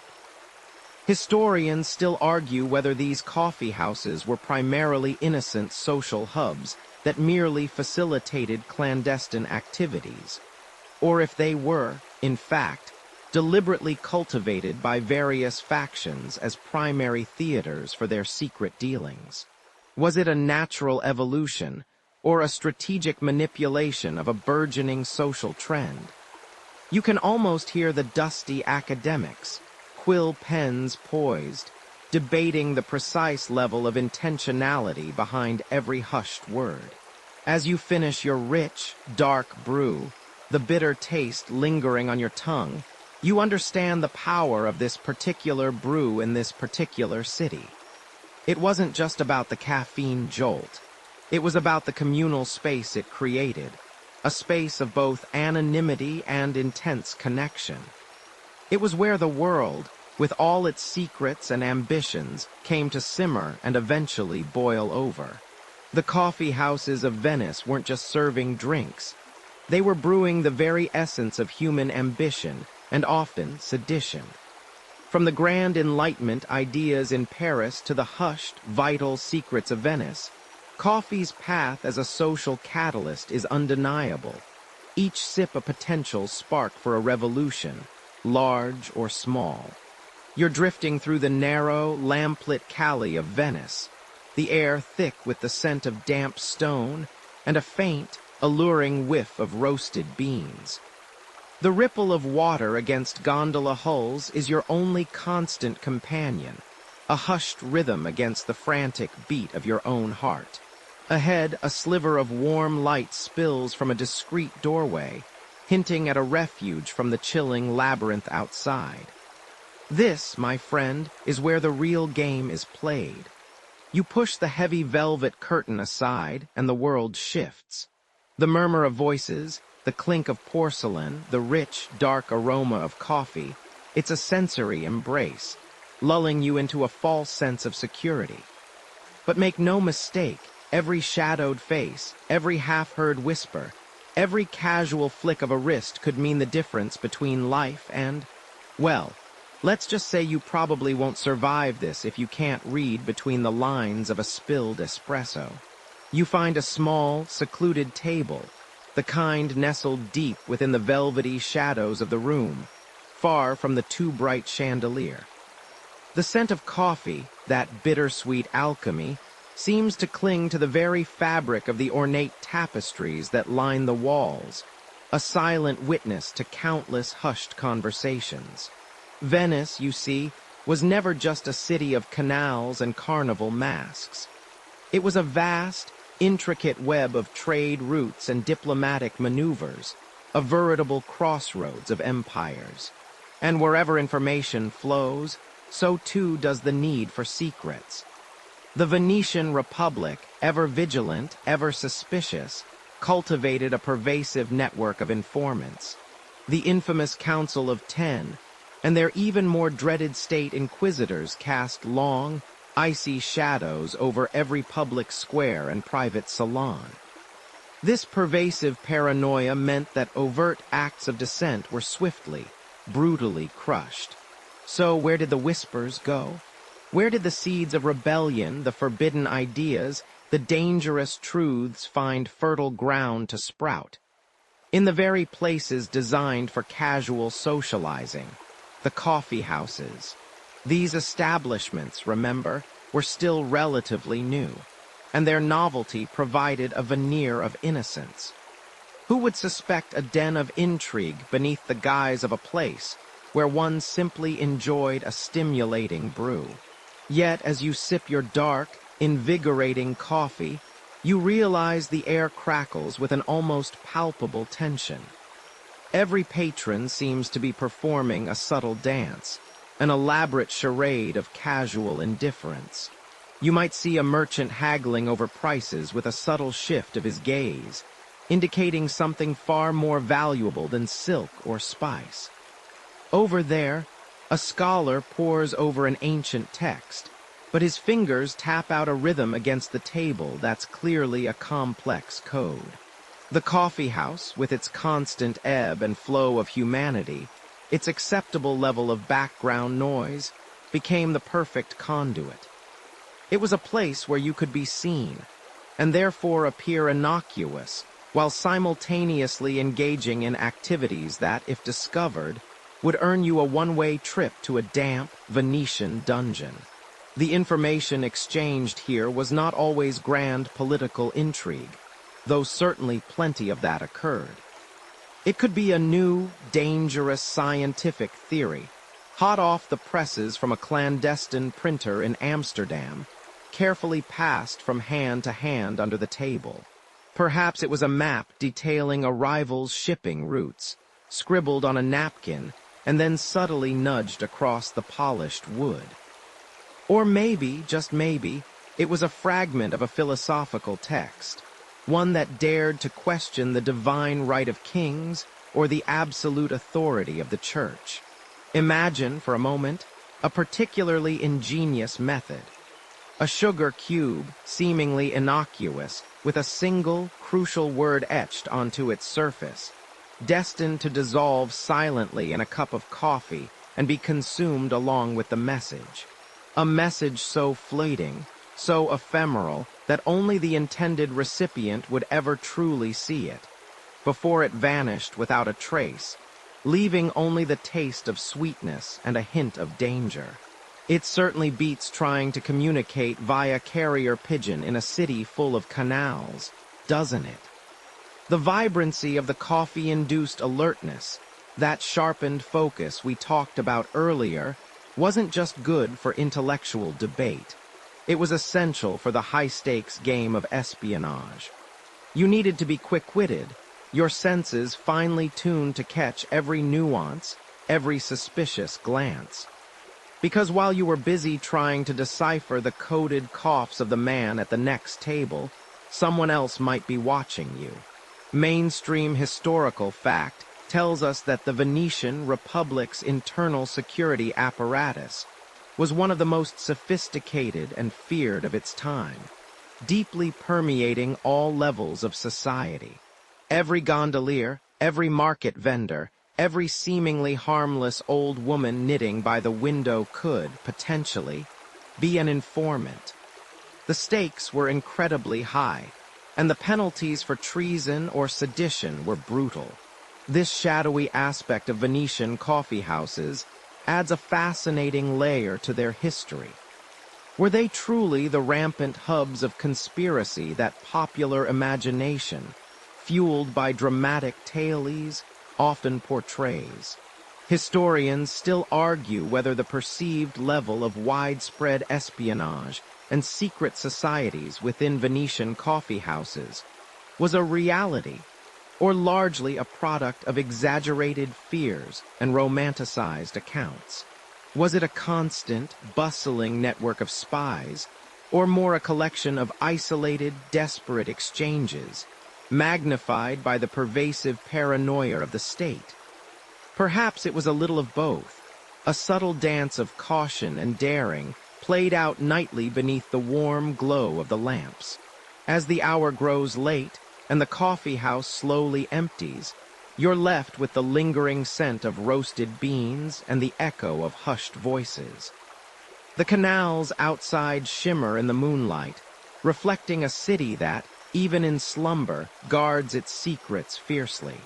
Section 7. The Enlightenment's grind, minds uncorked. You feel it as you push open the heavy oak door, the immediate embrace of warm, buzzing air, thick not just with coffee steam, but with the heady, intoxicating aroma of ideas. The dim glow of oil lamps casts long, dancing shadows across the packed tables, illuminating faces wrapped in debate, argument, and passionate agreement. You hear the ceaseless murmur of voices, a symphony of discourse punctuated by the rhythmic clink of porcelain cups and the occasional, emphatic thump of a fist on a wooden table. This isn't just a place to warm your bones or to whisper about the latest scandalous dalliance. It's a cerebral battleground, an intellectual pressure cooker that threatens to erupt at any moment. You might think this sounds idyllic, a quaint little Starbucks of yesteryear, but let's be utterly real for a moment. If you were truly whisked back to this very moment, the hygiene standards alone would probably ensure you wouldn't survive the week. No amount of artisanal latte art or revolutionary fervor would save your gut from the prevalent pathogens of the era.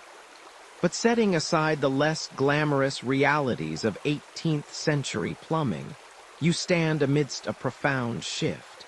Remember those smoky, hushed conversations in Venice's clandestine cafes, where secrets were smuggled and whispered under the table, primarily concerning espionage and forbidden trade.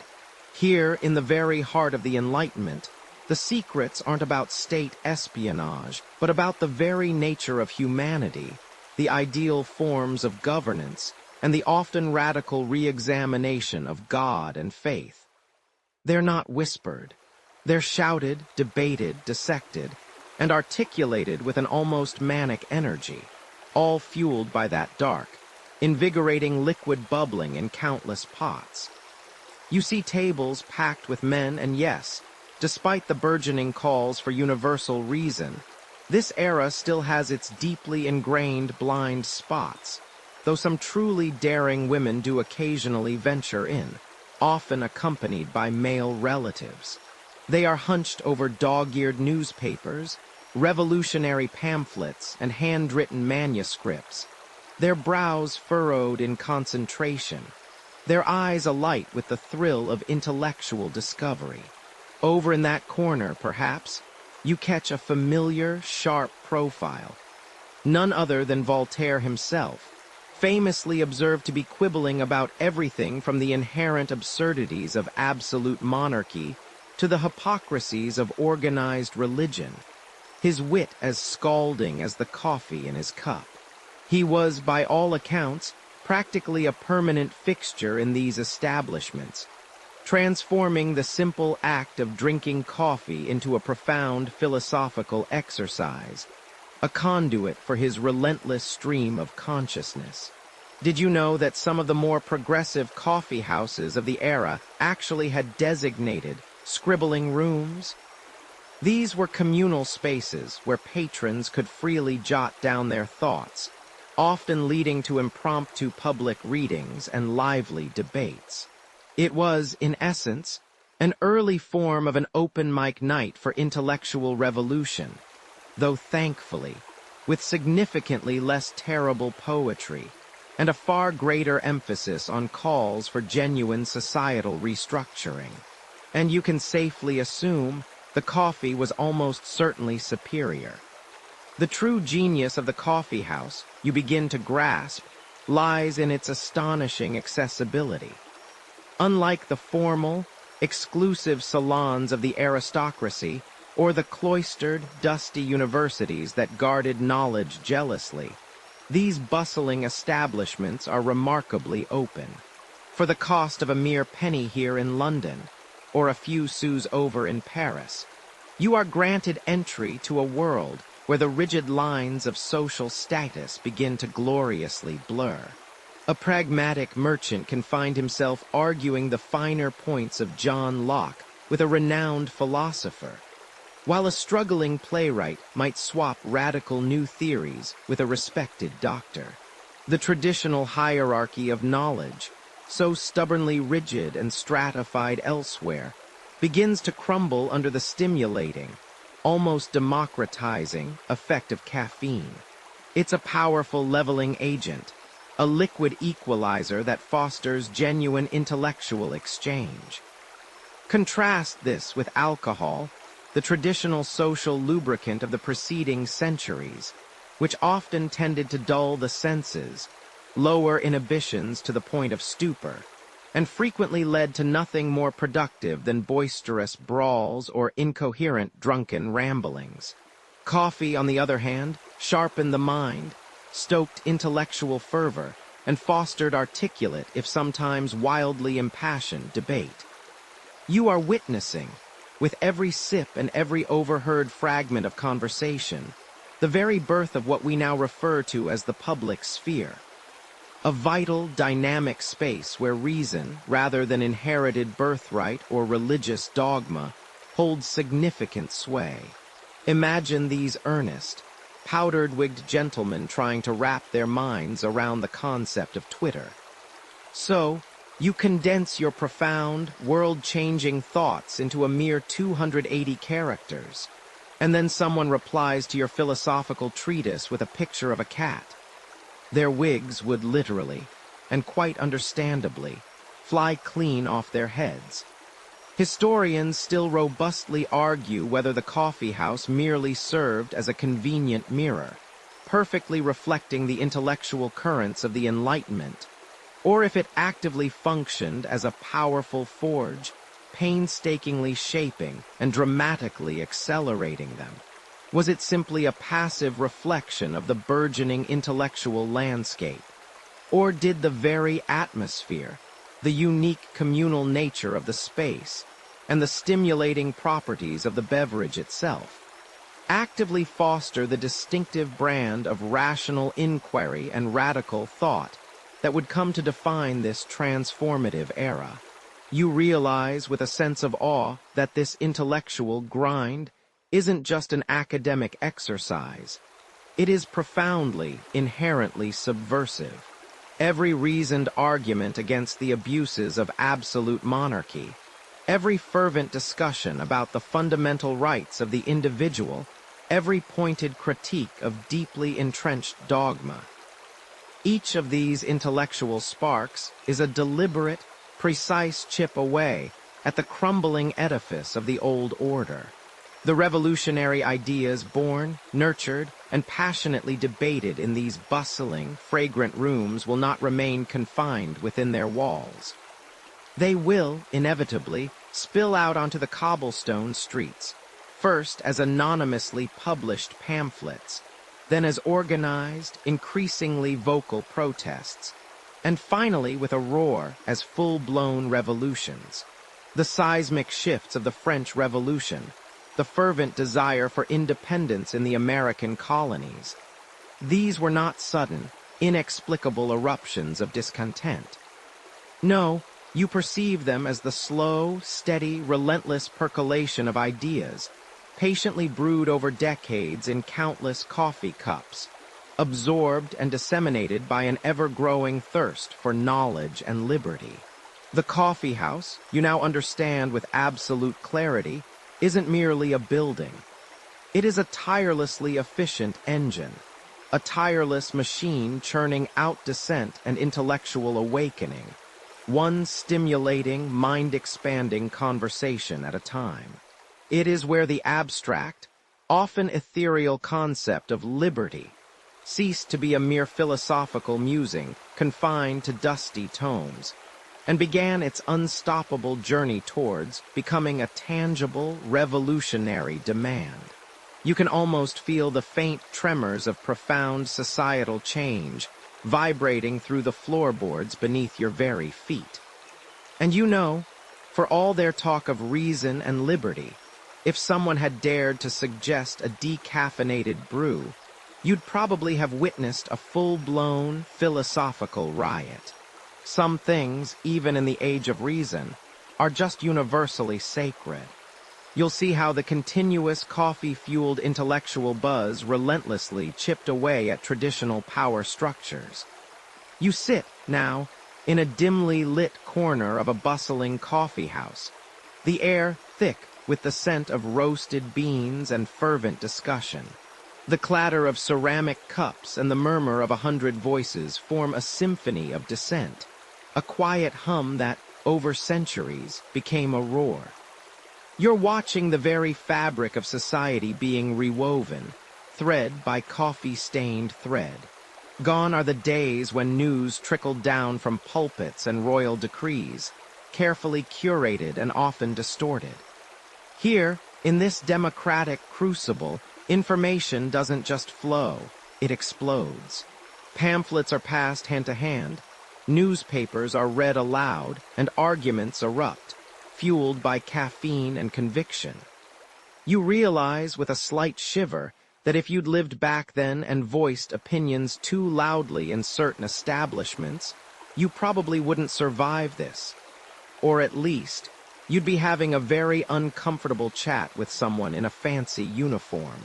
But here, in the embrace of the coffee house, you are, for the first time, truly free to think, to speak, to challenge. This wasn't just about sharing gossip. It was about sharing blueprints for a new world. The ideas themselves, once uncorked, were potent. We're talking about Enlightenment concepts, reason, individual liberty, the separation of powers.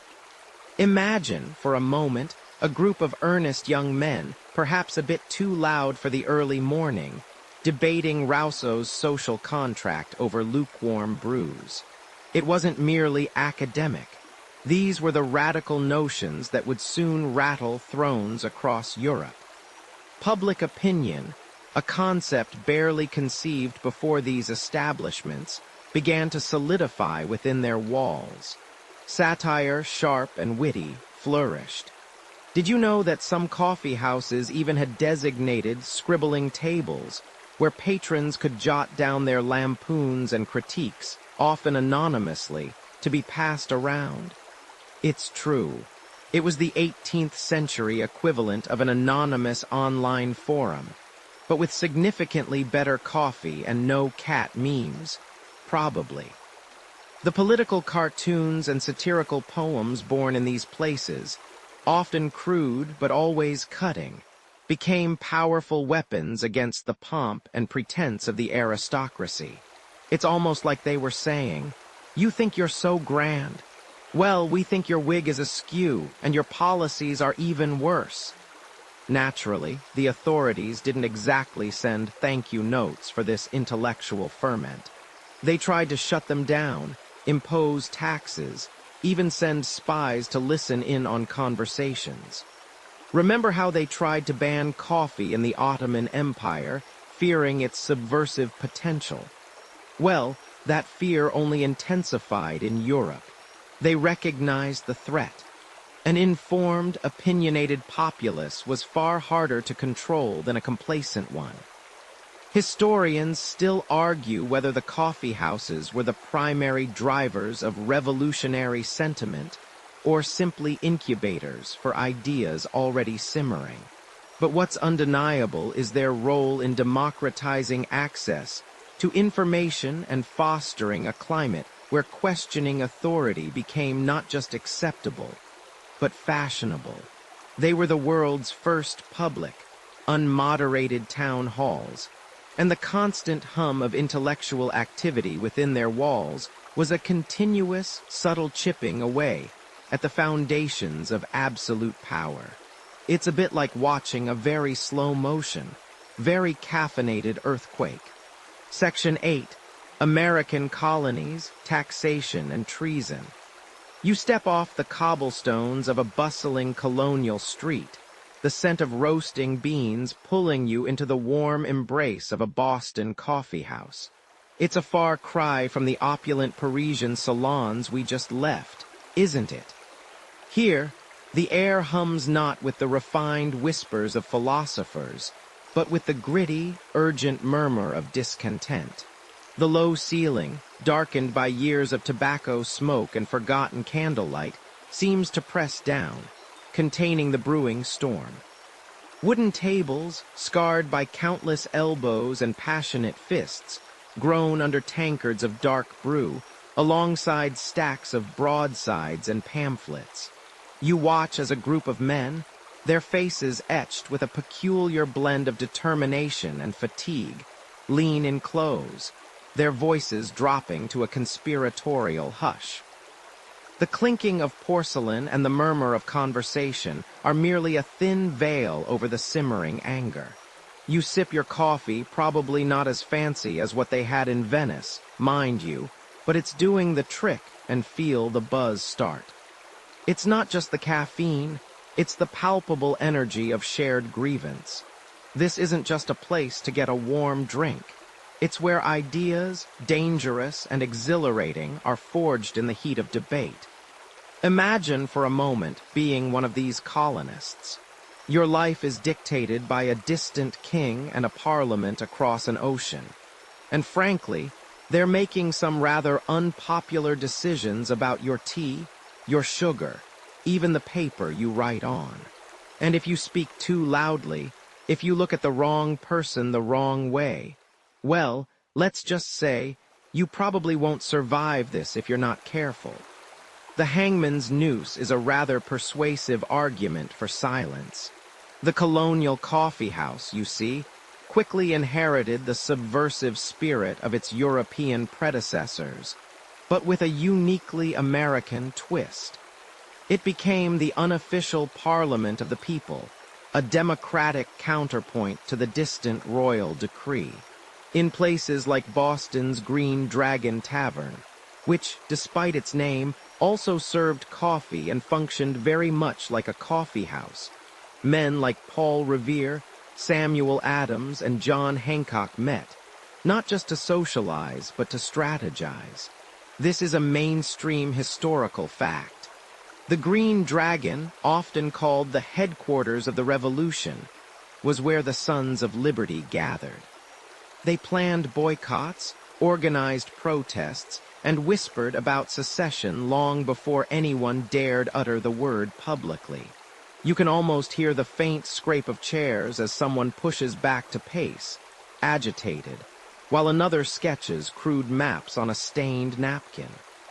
It's here, in the hazy, coffee-scented air, that the very fabric of colonial society began to unravel, or perhaps reweave itself into something entirely new. The atmosphere fostered a raw, unfiltered exchange of information. News from London, often weeks old, would arrive, and within hours it would be dissected, debated, and denounced across these very tables. People would read aloud from inflammatory pamphlets like Thomas Paine's Common Sense, their voices trembling with indignation or excitement. You might even see a furtive exchange of hand-copied broadsides, filled with satirical poems or scathing critiques of Crown policies. It was the original, viral content, just a lot slower and with a higher risk of actual viruses, probably. One quirky tidbit about these colonial hubs of dissent involves the practice of coffeehouse intelligence. Patrons, often merchants, sailors, or even loyalist spies, would subtly try to extract information from one another.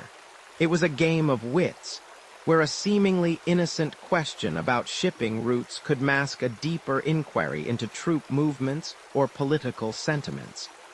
Imagine trying to get sensitive intel while someone drones on about their aunt's latest cough medicine recipe. It required a certain subtlety, a particular art of conversation that few modern social media users could ever hope to master. You'd need to be charming, discreet, and have an excellent poker face, especially when someone suggests another round of that dubious coffee that tastes suspiciously like charred wood. The role of these establishments in galvanizing revolutionary sentiment is undeniable. Historians still argue whether these coffee houses were primarily catalysts, actively sparking rebellion, or merely convenient meeting points where pre-existing discontent naturally coalesced. Were they the architects of treason, or just the echo chambers amplifying the frustrations of the populace? It's a debate that delves deep into the chicken and egg of social movements. But what's clear is that the relaxed, yet intensely stimulating environment of the coffee house allowed for ideas to incubate, to challenge, to ripen into full-blown revolutionary fervor. You watch as a particularly heated discussion erupts near the fireplace about the Stamp Act, a truly unpopular piece of legislation that taxed almost every piece of printed paper. The air crackles with indignation. A man with a deep voice, his face flushed, slams his fist on the table, declaring that taxation without representation is tyranny. This isn't just rhetoric. It's a living, breathing mantra. The faces around him nod in grim agreement, their eyes reflecting the flickering candlelight and a nascent spark of defiance. It's a moment pregnant with history, a tiny spark in a tinderbox, and you, the unseen observer, are right there to witness it. The very act of gathering was a form of subtle rebellion. In an era where public assembly could be viewed with suspicion, the coffee house offered a seemingly innocuous cover. "Oh, we're just discussing trade," they might say, all while planning the next move against the crown. It was brilliant in its simplicity, an open secret hidden in plain sight. They were doing what people do in coffee houses today, chatting, meeting, sharing news, but the stakes were unimaginably higher. One bad word, one misplaced loyalty, and your freedom, or even your life, could be forfeit. No pressure, right? Just a little light treason over a cup of joe. The power of coffee to fuel these discussions, to keep minds sharp and tongues wagging through long nights of debate, cannot be overstated. Unlike the often intoxicating effects of taverns, Where ale might loosen lips but also cloud judgment, coffee sharpened the intellect. It allowed for sustained, coherent arguments, for the careful dissection of political tracts, for the meticulous planning of resistance. It was the intellectual fuel of revolution, a potent elixir that kept the revolutionary flame burning bright in the dark corners of colonial towns. You can almost taste the bitter resolve in your own cup, the ghosts of revolutionaries swirling in the steam. The Sons of Liberty, for instance, used these coffee houses as clandestine communication networks. Messages, often coded, would pass from hand to hand, from colony to colony, ensuring that revolutionary sentiments were synchronized and amplified. It was a pre-internet, pre-telegraphic social network, built on trust, shared ideals, and a common love for a hot beverage. The sheer audacity of it, planning a revolution in plain sight, under the very noses of loyalist authorities, is frankly quite admirable, and a little bit insane, but in the best possible way for history. As you finish your drink, the hum of voices fades slightly, replaced by the persistent whisper of the wind against the windows. The revolution in its infancy is still a secret, confined largely to these smoky rooms. But the seeds have been sown, watered by coffee and nurtured by defiant spirits. The air is thick with anticipation, and you know with chilling certainty that this quiet rebellion is about to explode. The taste of liberty, bitter and invigorating, lingers on your tongue.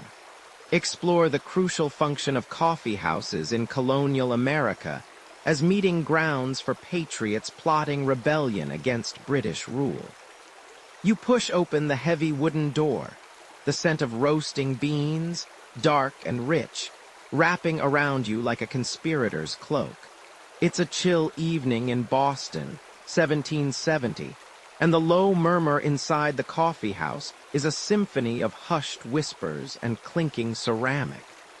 Smoke from pipe tobacco hangs in the air, a hazy veil obscuring the faces of men huddled over flickering candlelight. You feel the grit of the sawdust beneath your worn boots, a common feature in these bustling establishments, not just for cleanliness, but perhaps to muffle the sound of hurried footsteps. This isn't just a place to warm your hands with a dark brew. It's a living, breathing nucleus of dissent, where the very air crackles with revolutionary fervor.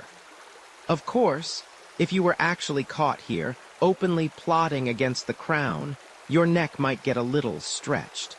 Good thing you're just listening, safely tucked away in the annals of history. As you navigate the crowded tables, you notice the intensity in the eyes of the patrons. These aren't just idle gossips sipping their morning joe. These are merchants, lawyers, craftsmen, and even a few firebrand preachers, all united by a simmering resentment against British policy. The conversation isn't about the weather or the price of furs. It's about liberty, about unalienable rights, about the tyranny of distant kings. This transformation, from polite social venues to furnaces of rebellion, was a uniquely American evolution of the coffee house, far more volatile than even the Enlightenment salons of Paris or the penny universities of London we discussed. Here, the stakes felt higher, more immediate, and the path to independence seemed to brew stronger with every cup. Consider the Green Dragon Tavern in Boston, famously dubbed the headquarters of the Revolution. While it served ale and spirits, its primary role by the mid-18th century was as a bustling coffee house. This was no mere watering hole.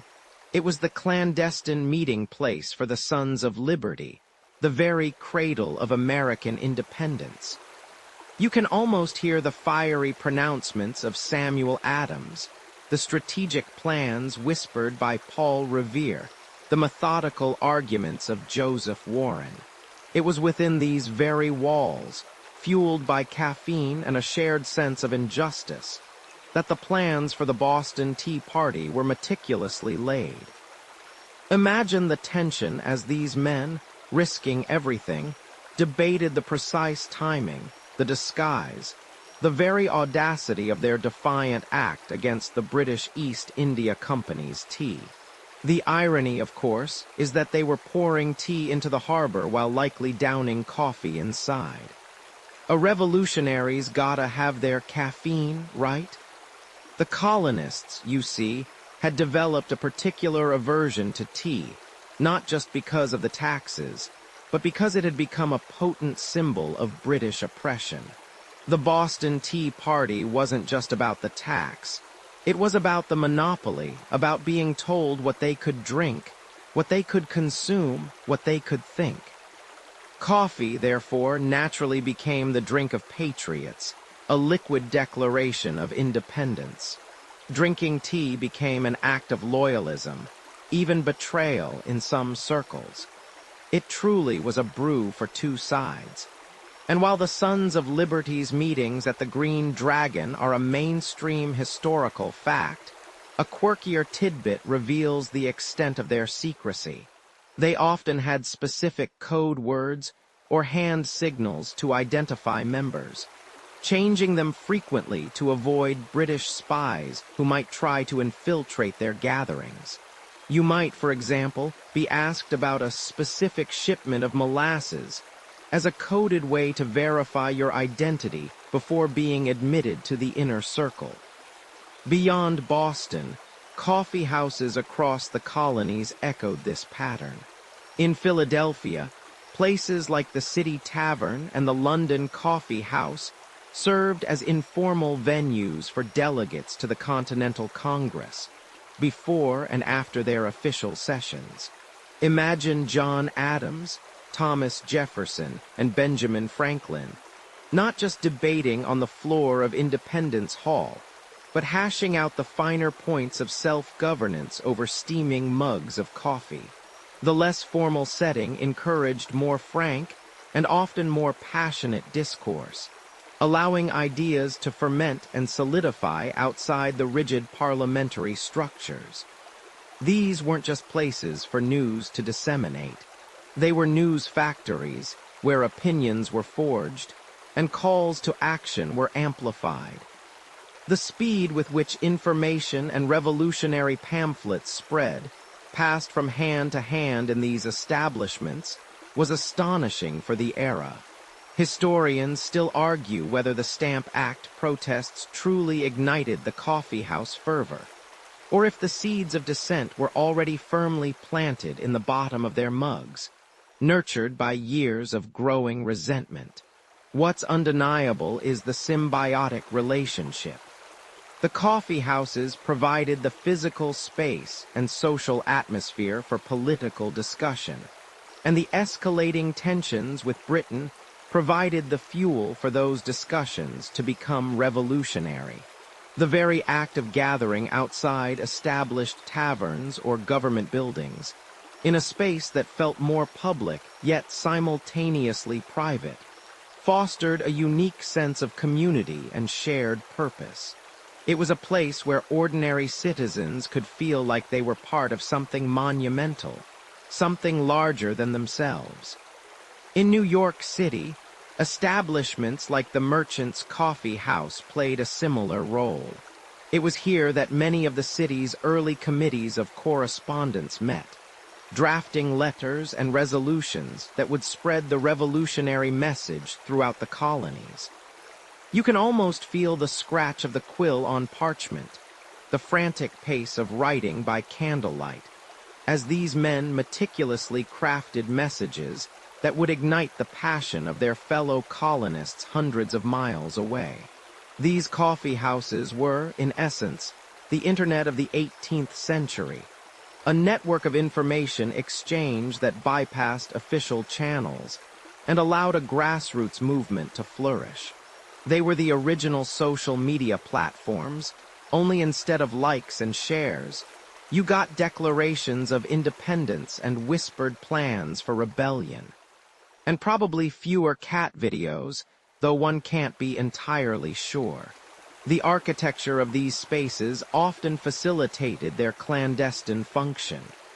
Many had back rooms or private alcoves, perfect for more sensitive conversations, away from prying ears.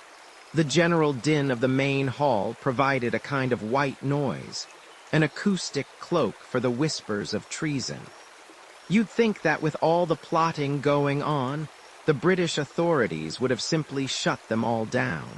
But they didn't or couldn't effectively. These coffee houses were also legitimate places of business, crucial for commerce and news. To shut them all would have been an act of economic warfare that would have further alienated the very population they were trying to control. So the rebels exploited this loophole, operating in plain sight, their secret meetings disguised as routine business or social gatherings. It was a clever maneuver, playing on the very freedoms that the Crown was attempting to curtail.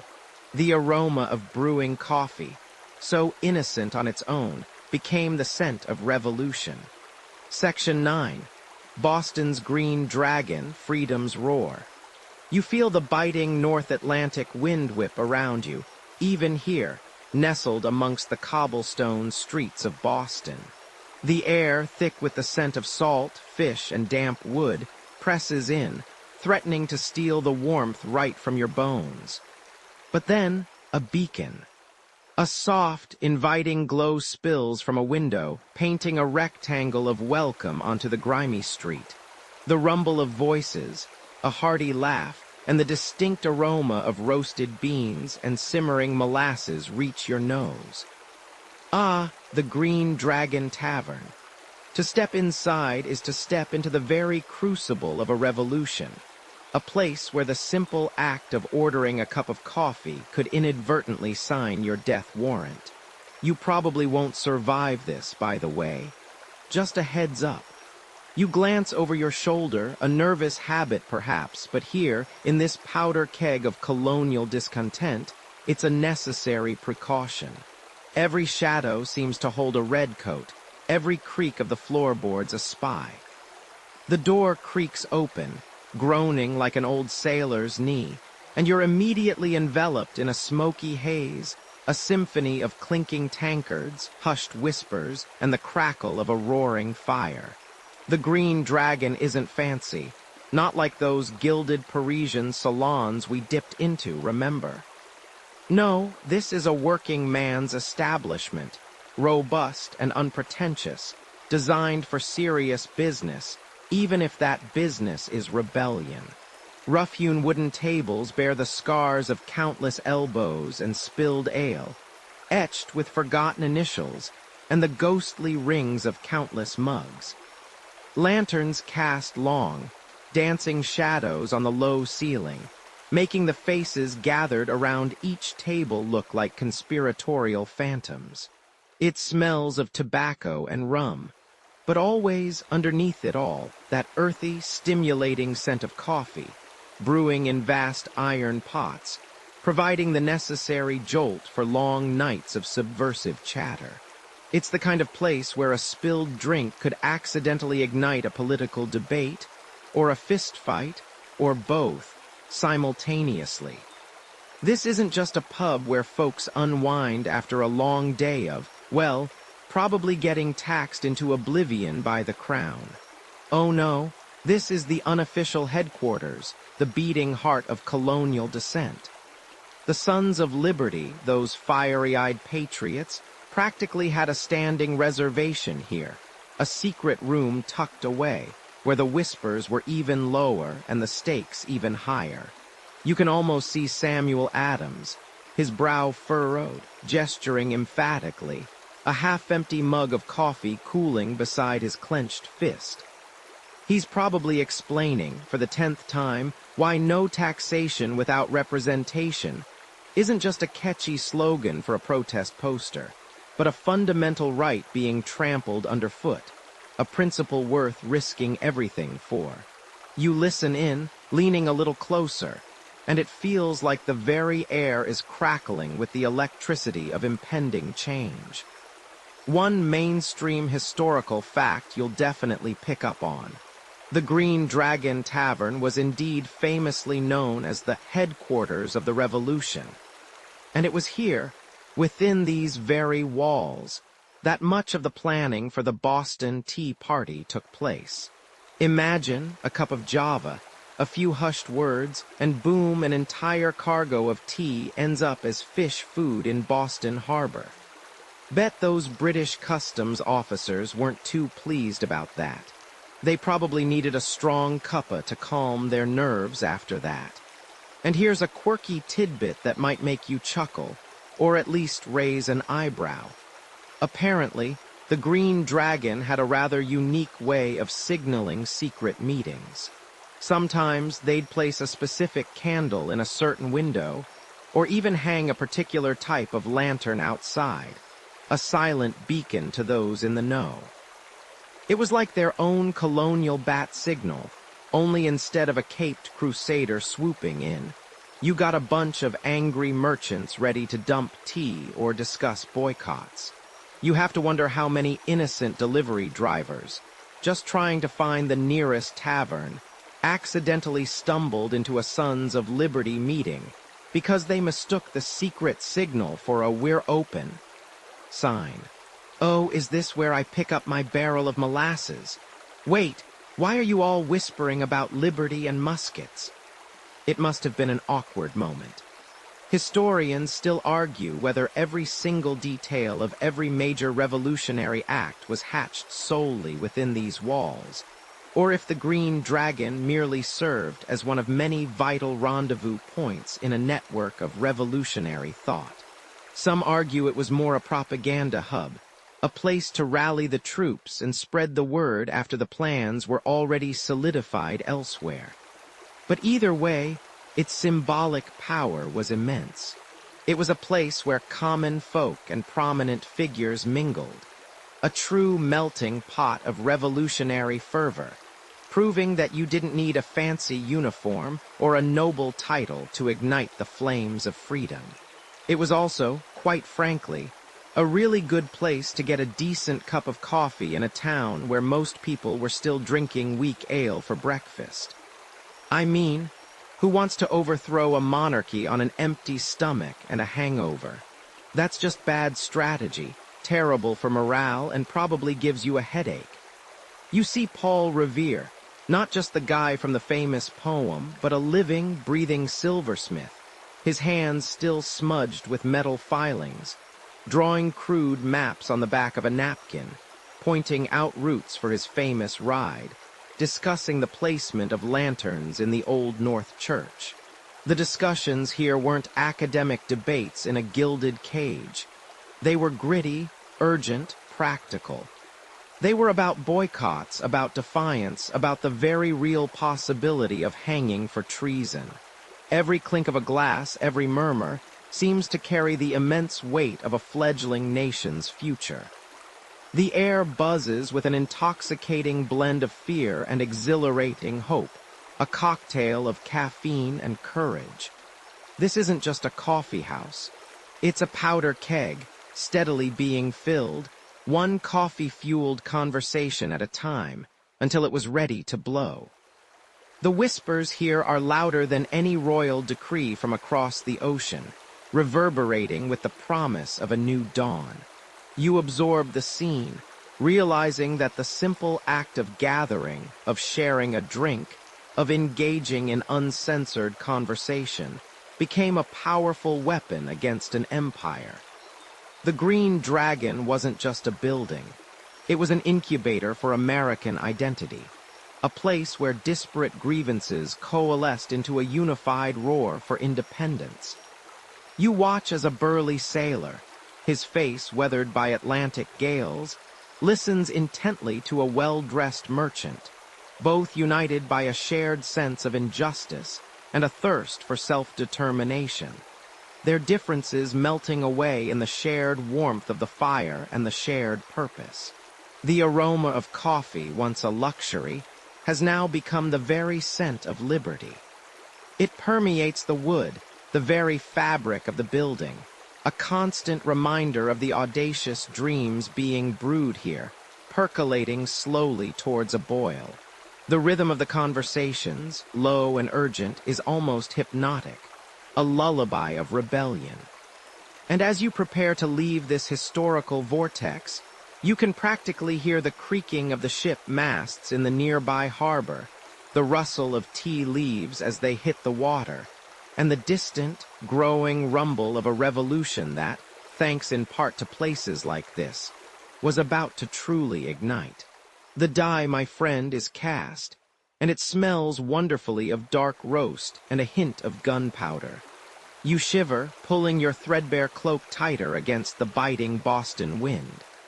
The cobblestones beneath your worn boots feel slick with the day's grime, and the air, thick with the scent of salt and brewing rebellion, promises a storm far greater than any nor'easter.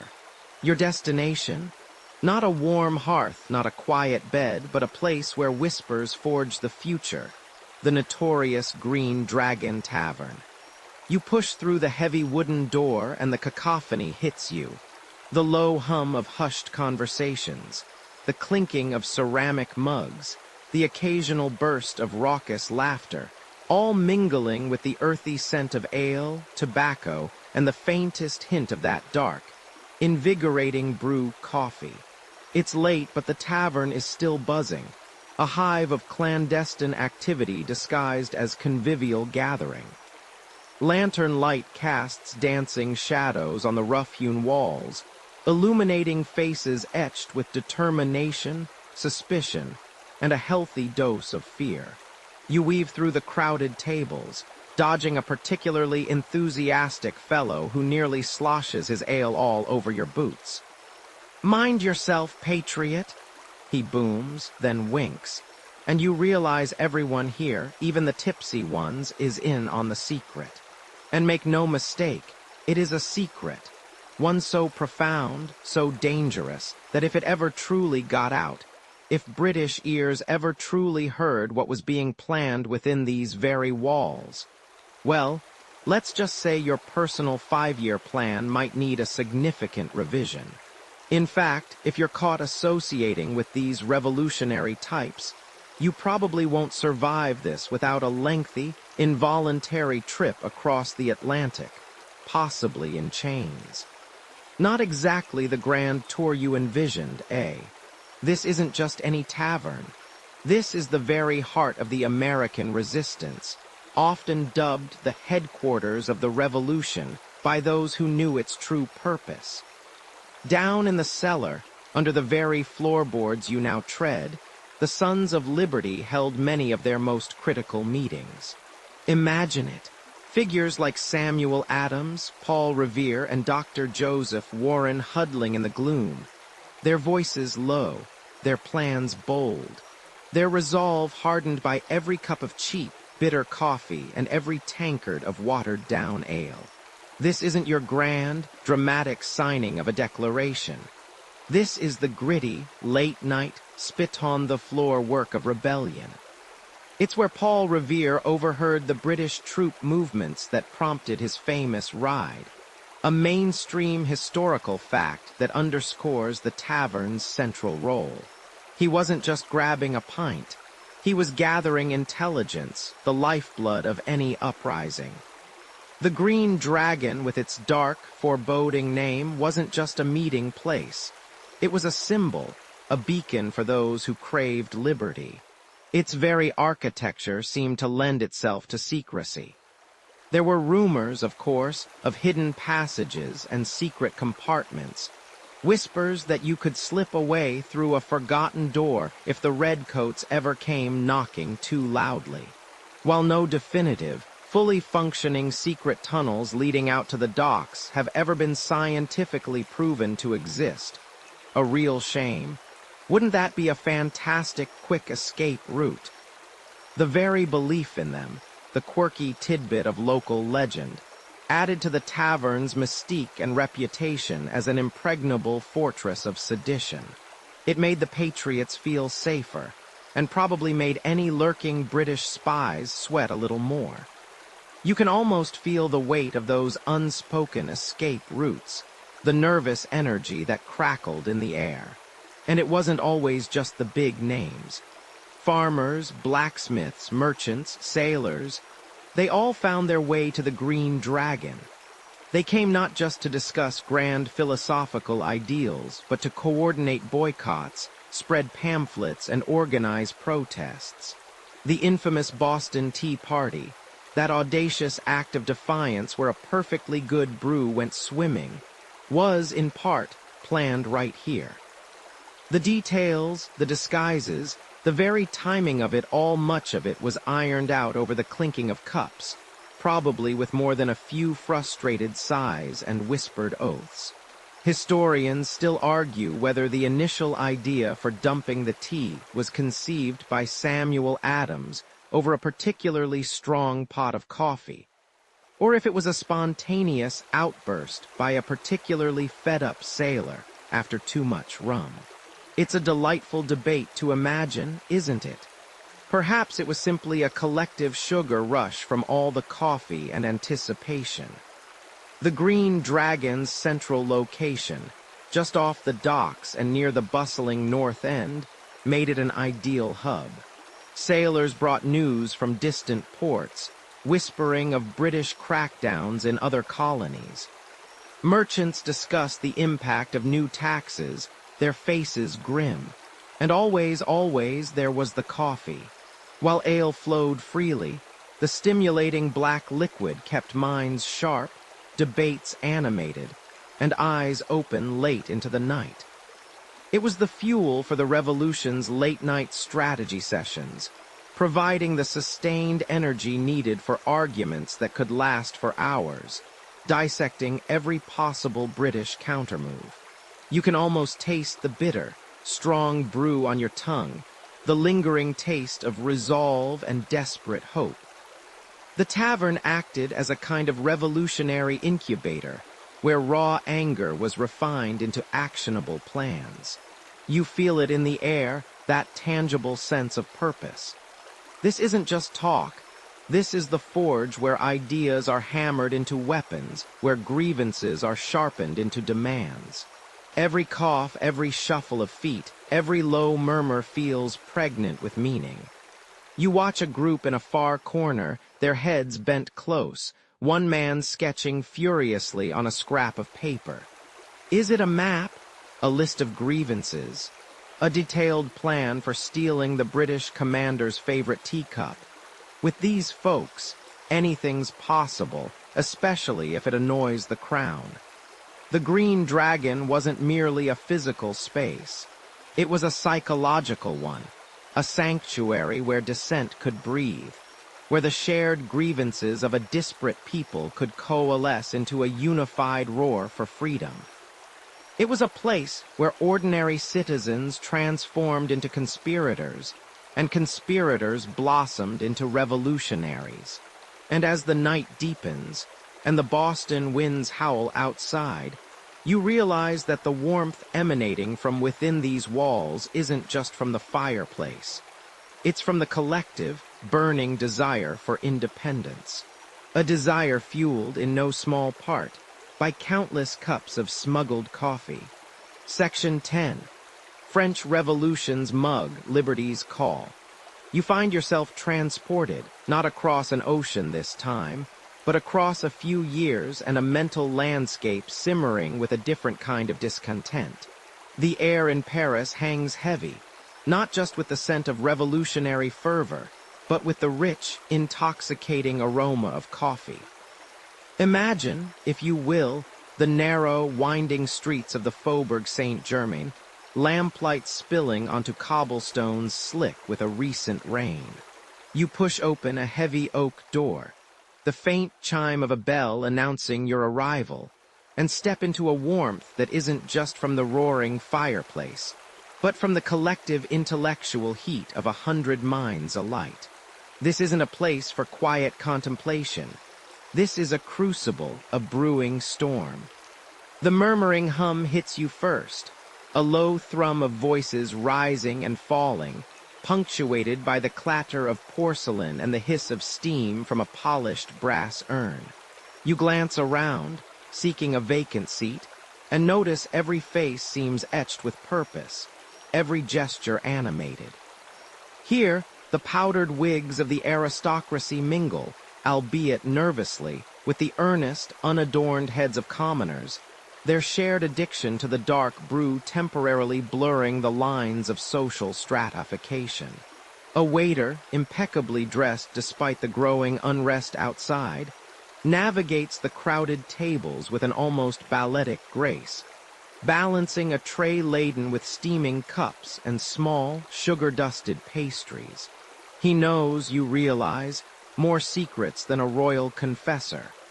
This is the Paris of the late 1780s, a city teetering on the edge of monumental change, and its coffee houses, like the venerable Café Procope or the bustling Café de Foy, aren't just places to grab a quick pick-me-up. Oh no, they are the pulsating heart of the revolution, the unofficial parliament of the people, where words are weapons and ideas are the most potent ammunition. You try to imagine conducting a covert meeting in such an open, yet somehow insulated space. It's like trying to whisper a secret while standing in the middle of a bustling marketplace. Except everyone else in this marketplace is also whispering secrets, and they all sound suspiciously similar. You manage to squeeze into a small, velvet-upholstered booth, the fabric worn smooth by countless revolutionary bottoms. The warmth of the coffee cup in your hands is a small comfort against the chill of uncertainty that permeates the very foundations of the ancient region. You listen in shamelessly to the heated debates unfolding around you. Here, they dissect Rousseau, tear apart Voltaire, and passionately argue the merits of liberty, equality, and fraternity. The air practically crackles with abstract concepts being forged into tangible demands. You might hear someone declaiming about the rights of man one moment, then complaining about the price of bread the next, seamlessly blending grand philosophy with visceral reality. Honestly, if you were a spy for the monarchy back then, this would be your daily grind, literally. And you probably wouldn't survive this era of French history without getting a very close look at a rather sharp contraption. Just saying. This period saw the proliferation of political pamphlets, often penned by anonymous authors, passed from hand to hand within these very establishments. Imagine the sheer audacity. Sitting openly, discussing sedition, distributing revolutionary tracts, all under the guise of enjoying a cup of coffee. It was brilliant in its simplicity, audacious in its execution. The authorities, ever slow to grasp the true nature of these schools of the people, initially viewed them as mere social gatherings, harmless diversions from the growing hunger and indignation on the streets. They didn't realize that the very act of shared conversation, fueled by caffeine, was building an unstoppable intellectual momentum. A mainstream historical fact you might glean from the hushed conversations nearby is that the Café de Foy, situated within the Palais Royal, became a particularly notorious hotspot. It was here, in July of 1789, that a young journalist named Camille Desmoulins famously leapt onto a table, brandishing a pistol and a green leaf, the color of hope, he declared, and urged the crowd to take up arms against the monarchy. That single act, fueled by passion and no doubt several cups of strong coffee, is often cited as a direct catalyst for the storming of the Bastille just 2 days later. It's a powerful image. A man, a table, a plea for freedom, and the lingering scent of espresso. But for a quirky or fringe tidbit, consider the sheer volume of coffee consumed. Not just in cups, but often in concentrated forms. Some revolutionaries, driven by late-night meetings and endless strategizing, would even consume coffee grounds directly, believing it offered a more potent and immediate jolt. You can almost taste the bitter grit yourself, imagining the frantic energy that must have pulsed through their veins as they planned the overthrow of a kingdom. It makes you wonder how many brilliant, albeit slightly unhinged, ideas were born from a mouthful of dry coffee grounds and desperation. Perhaps that's where the idea for the metric system came from, a caffeine-fueled obsession with order. Historians still argue whether the Jacobins' strategies were truly forged over espresso shots, or merely refined there. But there's no denying the coffeehouse played an indispensable role in disseminating radical ideas and galvanizing popular support. These weren't just places for idle chatter. They were the nerve centers of a new intellectual and political order struggling to be born. The same way you might brainstorm ideas with friends over a coffee today, these revolutionaries were brainstorming a new world. The stakes, however, were considerably higher than finding the perfect Netflix series. You listen as one particularly animated orator, his voice hoarse from hours of debate, pounds a fist on the table, sending a cascade of sugar cubes rattling across the polished wood. "We demand the recognition of our rights," he bellows, his words ringing through the smoky, caffeine-laced air. The crowd around him murmurs agreement, some nodding, others muttering their own grievances. The air of polite society has long since evaporated, replaced by a raw, unvarnished hunger for change. The coffee houses, remember, were not simply passive backdrops. They were active participants, their very existence challenging the established social order.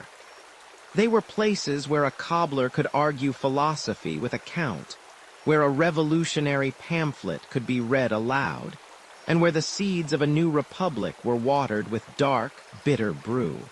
It's astounding, really, how a simple bean could stir such immense social and political upheaval.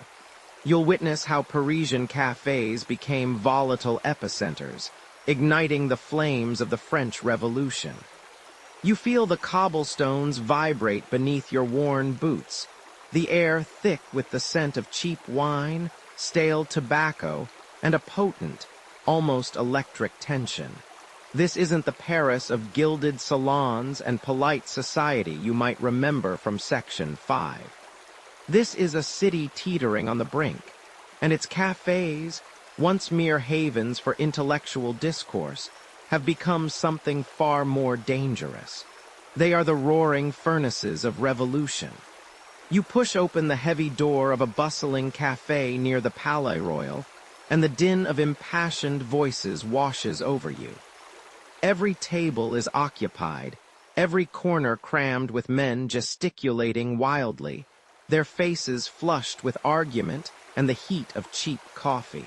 You quickly realize that one wrong word, one misjudged glance at a stranger, and your head might just take a brief, unscheduled vacation from your shoulders. Good luck with that. This isn't just about sipping a café au lait anymore. It's about survival, about shaping the very future of France, one whispered rumor or shouted accusation at a time. The caffeine, mixed with raw emotion, creates an intoxicating brew. Imagine trying to get a decent cup of joe while everyone around you is debating the merits of a constitutional monarchy versus a republic. The headaches must have been legendary. But amidst this chaos, history is being made. The Palais Royal, a private domain of the Duke of Orleans, became a hotbed of unrest because it was exempt from royal police regulations. This meant it was a haven for pamphleteers, agitators, and revolutionary speakers who could openly express anti-monarchical sentiments without immediate arrest. The cafes nestled within its arcades, establishments like the notorious Café de Foy or the more refined Café Procope, which we visited in spirit earlier. served as de facto public forums, where news spread faster than wildfire and calls for liberty echoed louder than any official decree. It's here in the smoke-filled confines of these Parisian cafes that the mainstream historical fact of the French Revolution truly takes root. On July 12, 1789, a young journalist named Camille Desmoulins famously leapt onto a table outside the Café de Foy, brandishing a pistol and urging the crowd to take up arms, crying, "To arms! To arms!" This impassioned speech, fueled by the revolutionary fervor bubbling in the café, is often credited as the immediate spark that ignited the storming of the Bastille just 2 days later. The air would have crackled with his words, punctuated by the clatter of hastily set down coffee cups and the shouts of agreement from the swelling crowd. But beyond the grand pronouncements, there were quirky, almost mundane details that underscored the café's revolutionary role. For instance, did you know that some revolutionaries, short on cash due to the economic turmoil, would pay for their coffee with assignats, the paper currency issued by the revolutionary government, even as their value plummeted? It was a strange mix of everyday commerce and ideological commitment, a quiet defiance in the act of buying a drink. And it wasn't just men. Women, too, though less formally recognized in these spaces, played crucial roles, often acting as spies or couriers, carrying messages and intelligence between different factions, their presence subtly shifting the dynamics of these supposedly male-dominated arenas. Sometimes, the most important secrets were exchanged over a demi-tasse and a casual glance. Historians still argue whether the coffee itself, with its stimulating properties, genuinely fueled the radicalization of the masses, or if it was merely the potent social environment it fostered, the sheer concentration of like-minded, agitated individuals in one space, that was the true catalyst.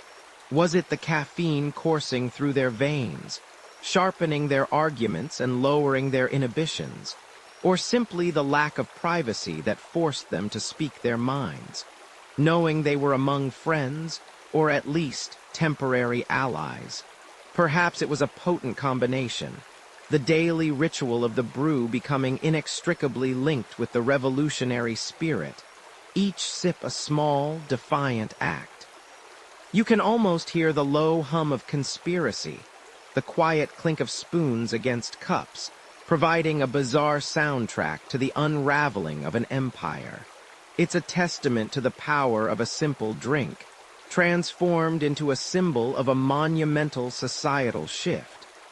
The coffeehouse, once a place of quiet contemplation, had become the beating heart of a nation in upheaval. And now, as the echoes of those fervent discussions begin to soften, as the clamor of revolutionary Paris slowly fades into the gentle hum of memory, you can feel the warmth of the history we've shared settling over you.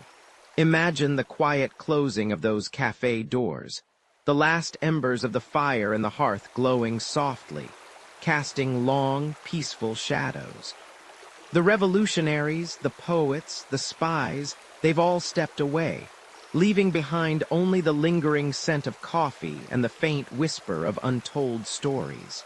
The energy that once pulsed through these gathering places, that ignited rebellions and sparked new ways of thinking, now drifts like a wisp of steam, dissolving into the stillness of the night.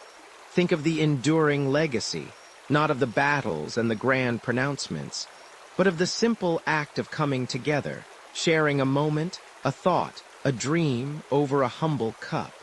It's a quiet testament to the enduring human need for connection, for conversation, for a space where ideas, however radical, can find a voice and take flight.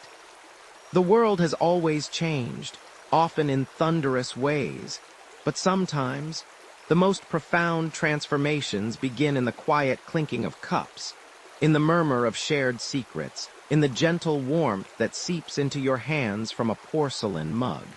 Let those images of warmth and connection, of quiet discovery, be the final ones that accompany you into the realm of sleep. The history, for now, has played out, and all that remains is the soft echo of a story well told, wrapping around you like a comforting blanket. A sweet dreams,